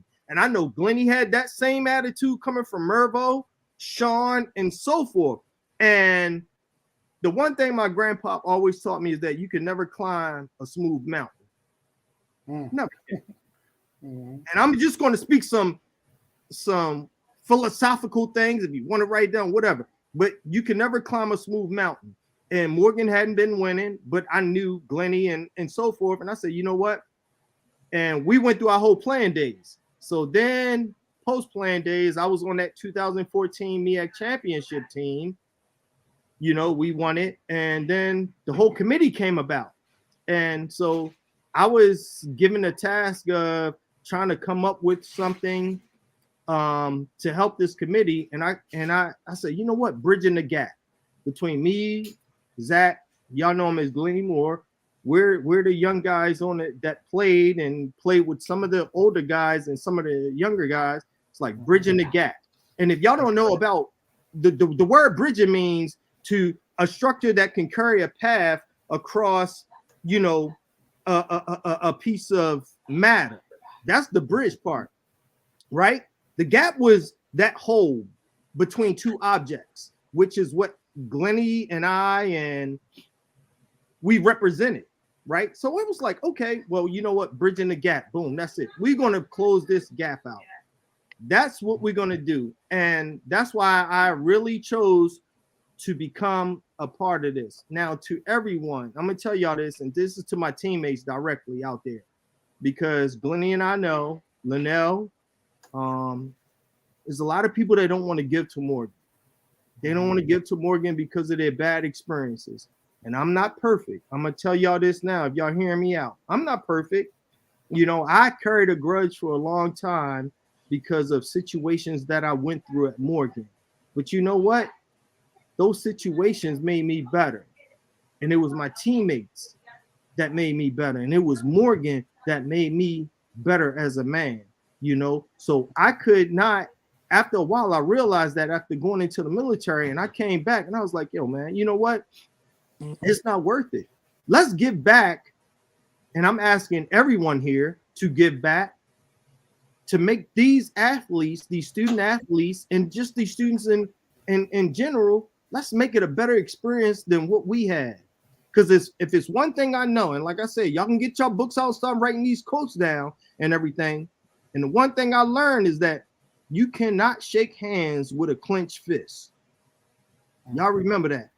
You can tell it to your young ones, your grands, and everything. You cannot. And at one point, I had that clenched fist, but now I open that fist and I reach into my pocket with an open fist, and I try to give back, whether it's intellectually, whether it's motivationally, whatever it is, my time, I'm going to give back. That's what I'm going to do. All right. And everybody's got to understand, my teammates out there, because I know y'all listening, because Glennie has put this thing together. Paul's about to close it out. But understand that what we went through, it made us better. Right. Here's another quote. Every flower grows through dirt. You feel me? Mm-hmm. Every flower grows through dirt. And the grass is greener when you water it. So that's what we're going to do. We're going to go ahead and we're going to give back, and we're going to water this Morgan green, and we're going to help make it grow. I ain't going to get long because I know Paul, he already done benched me one time in my life, and I don't even know that. Look, we could tell it was the most humble. I don't even want to get into that. That's another whole hour story. So I won't get into that, but I could see the look on his face, and I ain't trying to get benched again because I'm on this committee and he's the president. So I'm gonna just cut it short. Hey Rob, I felt that wrath too for the last few weeks. He know how to shut me down. He shuts me down. Man, let me tell you, grown man, it shut me down more than all 11 Morgan coaches could ever shut me down. He ain't care. So I know if it was like, okay, I'm looking at Paul and I'm like, all right, let me cut this short. But yeah, to all my Morganites out there, just remember, man, you know, no matter what you went through, the long lines and financial way, whatever it was, schedules, and, you know, us not winning for years and so forth. Hey, you can't shake hands with a clenched fist, and the grass only grows greener when you water it. So I'm just asking, as a member of the Boost Committee, that, hey, forgive, bygones be bygones. I know Zach, Christian man, he got a scripture that can pretty much essentially quote what I'm trying to say. But look, let's just go ahead and do it. For the love of Alfair Morgan. I love y'all. Peace out. Salute. Bless you, brother. All right. All right, Paul. You've been patient all night. We got through it. It's still a lot of unfinished business, and we're still in the process. Where I want you to start, though, before ending, the coaches show. When you came up with that vision and us coming together, can you just let everyone know our plans at its toddler stage of getting together the Coaches Show? Thanks, Glennie. And let me just say thanks to everyone, actually. This has been a fantastic evening. I couldn't ask for any production that could have gone better. And I want to thank everybody, all the guests, you, Glennie, of course, in terms of pulling this together and making it happen. Coaches Show. The vision that we had for the Coaches Show is that, one of the things that I shared with a couple of the leaders, and actually I shared that with Coach Wilson as well, is that if you're going to have an audacious vision, one could be is that when anyone thinks about Baltimore College football or Morgan College athletics, or Baltimore College athletics, I'm sorry, they think Morgan State University. That's the first thing that comes to mind. They don't think about any other school. They don't think about Towson. They don't think about Maryland. They don't think about any other school. But when it comes to Baltimore athletics, collegiate athletics, the first name comes to mind is Morgan.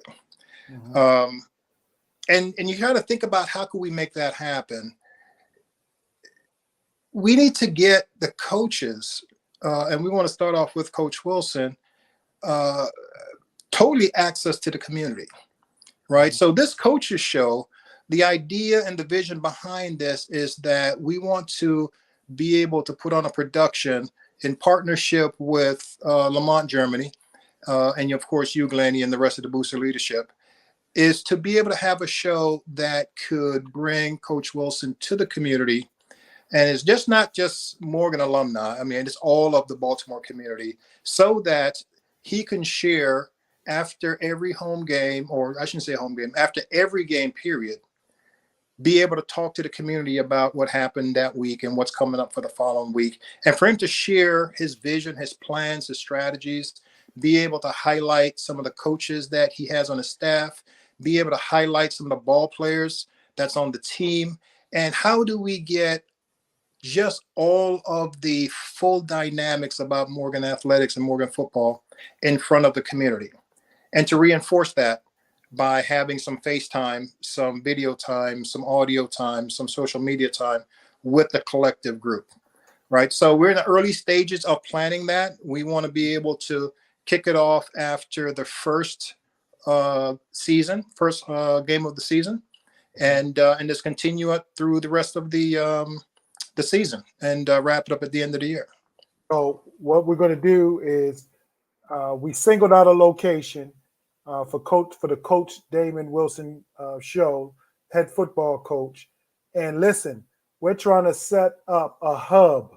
Not clear what we're going to call it, whether it's going to be Barricade. We're not clear yet, but we're going to tag it and we're going to make it our home, our hub, Morgan State University, student athletes. And we're going to start it off with Coach Wilson, the Coach Wilson show, and to also do some other things of fellowship manner where we can stay together, where this is a culture, where this is a lifestyle.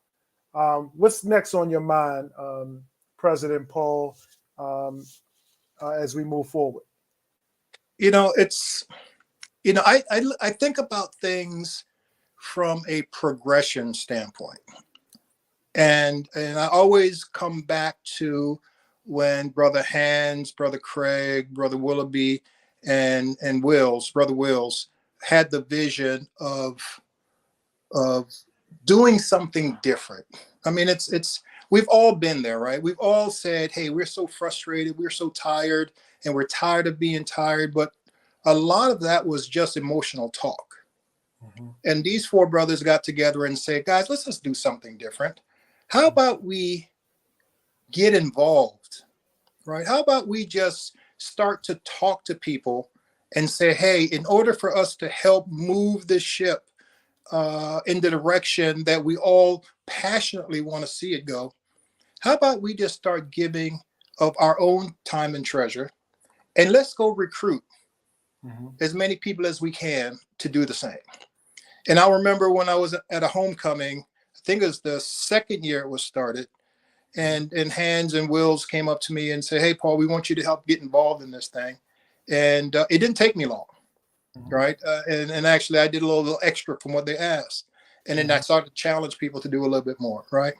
So I think about where we were then to where we are now. It's fantastic progress, and I want to thank every single booster on this call that have donated to this point. But guess what? I am even more excited about what we're going to do tomorrow, because this train is moving, right? This momentum is happening. I'm not sure if you all feel the same thing that I feel, but there's something happening. Yes. Right? There's an energy in the air. There is something going on with the administration. Dr. Wilson has said, we've heard him say it. Guys, you know what? One thing he knows is that the predictor of future success is based on past success. So what he did is went off and hired all the right people that went through past success and is now going to be a predictor of future success. Bringing in Dina Freeman Wealth Patton, Dina Patton into the organization, bringing in Coach Wilson into the organization, giving the resources to Coach Brodus to do what he needs to do, bringing in the new volleyball. I mean, there is something that's happening at Morgan State University, and I encourage everyone to get involved. I said this when we talked the other day, Glennie, is that the administration can do as much as it can do budgetary-wise. And I've talked to a lot of other people that are in the position that I am in terms of raising money in the booster community, and they all say the same thing. The administration, the states, only funds the program, but so far, if at all. Makes the difference is when the alumni and the boosters come together and bridge that gap and donate and donate and donate. And that's when you start to see resources happening. That's when you start to see the kids getting the things, young men and women getting the things that they need to be able to perform at the highest level. They could achieve the potential that they have because they're receiving the things that they need to have to be successful. And then when they leave, quite honestly, when they leave college, that behavior, that mindset continues through their work careers. No doubt. No doubt. Or it continues through their work. So we're building champions athletically, academically, and when they get into the business world, whatever field they choose to be entrepreneurs or they work for big corporations, they're going to continue to kill it because they did it at Morgan in the classroom and on the athletic field. So there's something fantastic happening. I am so excited about where this whole thing is going to go, the progress that's being made, the energy and the alignment and the people that are coming together. There's not much more I can say beyond that, man. I'm tickled pink in terms of where we are and where we're going to go. Hey, you guys don't go anywhere. I'm going to show a couple videos just to inspire you. Your pictures may come up. So once Paul finished, I'm going to show some videos with some of your pictures on it. And just grateful for you guys. Give me your thoughts, Paul, on Coach Davis tonight. Coach D, what else could you say about Coach Davis? That's great. He is just an inspiration, a legend. He's seen it all, and he's done it all. And the fact that he is just continuing to have this conversation, right? To continue to show the love for not just for the university, but for the people in the university. Somebody could always say, I love the school, but I don't talk to anybody on campus because they just love the institution and what it stands for. But Coach Davis loves people, right? He loves young men and women, and he spends his time talking to people and developing and coaching and mentoring. What I don't know much more you can say about that. He's just a solid human being, and God bless him. Hey, Paul, I know we promoted this event. The plans were to go maybe 6 to 9, maybe even 9:15. We still got a packed house for 4 hours, almost 4 hours, 6 to 10. That shows commitment in itself. That attributes to you guys. We just providing the platform. You guys came through tonight. Make your donations tonight. The post has the attachment of the process and procedures. Make sure, as Hans said in the comments, make sure you attach the receipt, the date and everything from in the email once you've made your donation, and for you to send us your email so we can keep in contact of some of the things that we are doing. So this is the change. It's a new era, a new day in Morgan athletics. Grizzly Booster Club is leading the way. You guys are just joining. You're joining us now. Get off the bench. Get off the bench. Get off the bench. Any last words, Paul? You know, one thing I would say, and I want to come back to Rob's comment about some of our athletic alumni who may still have some challenging thoughts and some challenging feelings. I was contemplating, do I even want to share this or not, but I think it may be apropos for me to share this.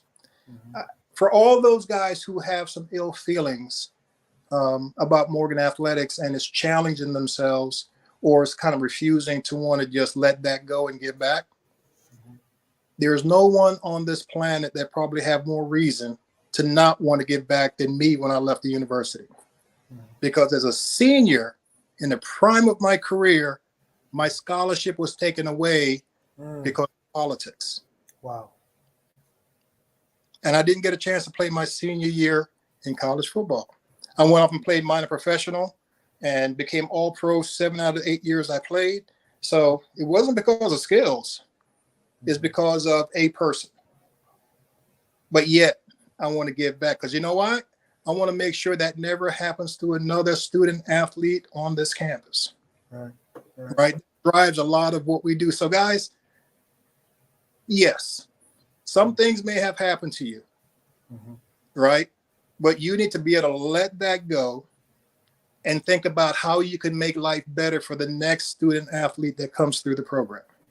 Yes. Let that be your drive. Let that be your vision. And together, we can bring this program to heights that you could only imagine. Yes. Yes.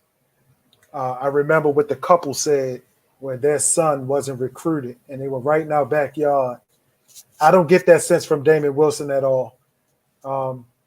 We taking local, we taking national, we taking it all. I truly believe that. I truly do. But man, I appreciate your leadership. I remember when you called me, and I wasn't even raring to do it now because my plate is full. You know, the church is first with me. The church is first. If anything was going to disrupt my church and my Lord and my commitment to the Lord first and my ties to the church first, we got problems. It wasn't going to come before that. You guys, the Grizzly Booster Club, and you as the president allowed me to be Glenny. And my faith was not compromised. That's the key to it, Paul. My faith is not compromised. And I'm grateful to be a part of this team. I wake up to Val messages. I go to sleep to JD and Hands acting like a fool on the text thread. I have an extended family now.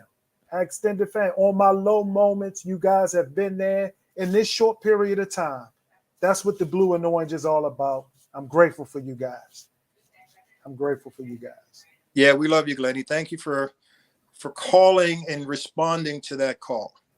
Right? When I've asked you to join this thing and to bring your talents to the table, yeah, I remember that conversation clearly. I said, come on, Glenn, you get in the game with me. With that subtle voice, I said, oh boy, here we go. Look, so what we're going to do, Paul, listen, Morganites, make that donation tonight. Do it today so it can reflect to our student athletes in the Morgan Athletic Program.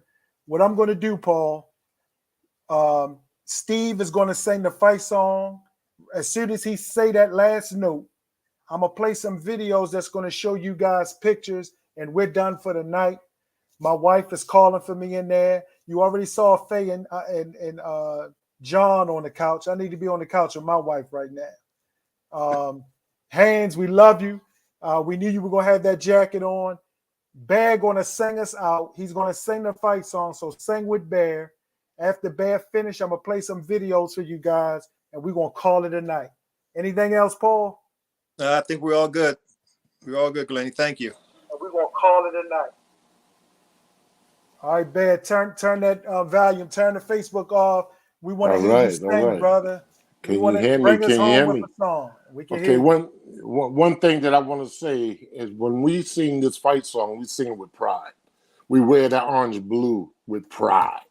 And you know what? When in 1981, we had one night to learn this song, learn the words to the song. And you know what? I never forgot it. It's our Apollo Creed. Okay? And just listen to the words, what it say, and listen to the meaning of what it says. Oh, when the Morgan Grizzly fall in line, it simply means we'll win another time. And for Morgan, we are gonna yell. And for Morgan, we will fight. We'll fight like hell, and we will fight, fight, fight for every yard. We'll circle ends and hit that line right hard. And we will lay those tigers on the side, Fight, fight, fight. Fight on, oh Morgan Grizzly. Fight, fight, fight on, oh orange and blue. Fight on to win the victory, for we are fighting too. Fight on, oh Morgan Grizzly. We'll win by hell, we'll win. For we'll fight, yeah. Fight, clap them hands. Fight, Morgan Grizzly. Fight on, fight on, fight on. M-O, M-O, O-R, O-R, O-R, O-R, G-A, G-A, G-A, G-A-A-N, M-O-R-G-A-N, M-O-R-G-A-N, M-O-R-G-A-N, Morgan.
Yes. Have you ever seen a show with fellas on the mic with 1 minute rhymes that don't come out right? They bite. They never write. That's not polite. Am I lying? No, you're quite right. Well, tonight on the very mic, you're about to hear. We swear the best star rappers of the year. So cheerio, yell, scream bravo. Also, if you didn't know, this is called the show.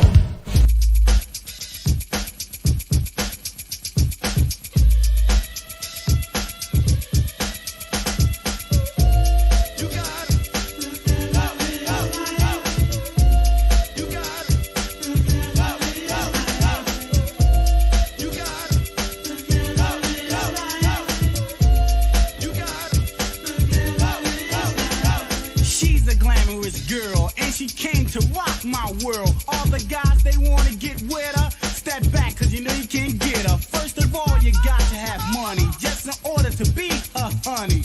But hey, that's down my line, cause I like a girl that's fine. Give her everything that she wants. Golden money so she can flaunt and show that she got Gucci, Louis Vuitton. MCM styles of every kind. Mega design Alpinas. This girl, man, you gotta just see her. Sooner or later, she'll be my wife, and that's when she'll live the glamorous life. You got it.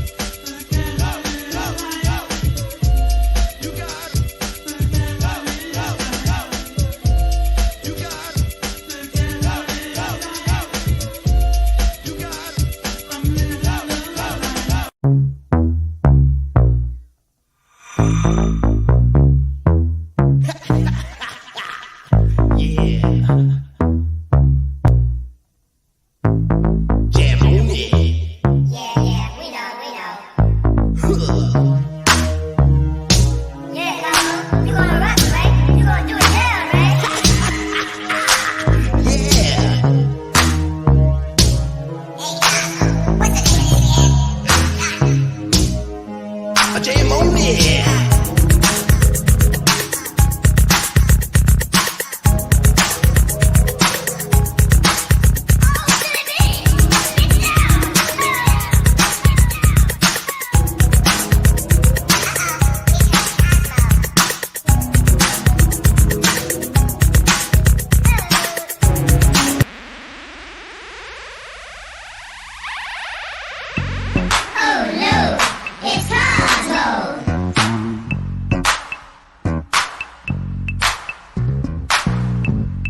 said the hip hop, the hip hop, you don't stop. Rock it out, baby, bubba to the boogity bang bang, the boogie to the boogity beat.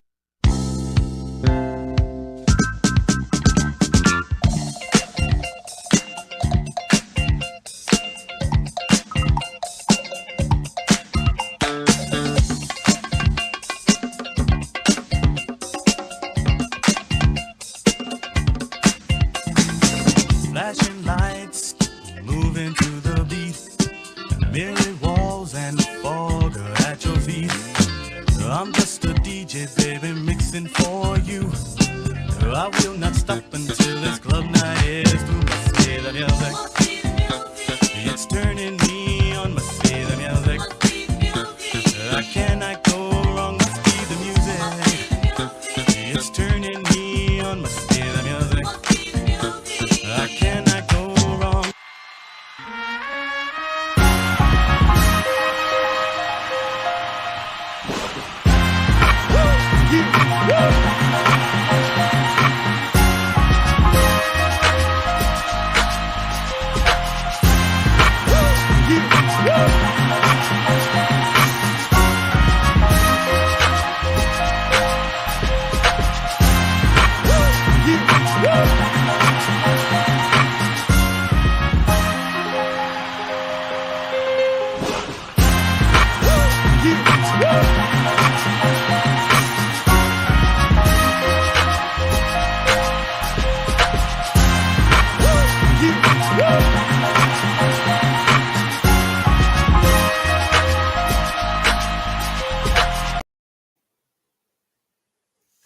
God bless you guys. Morgan State, let's do this.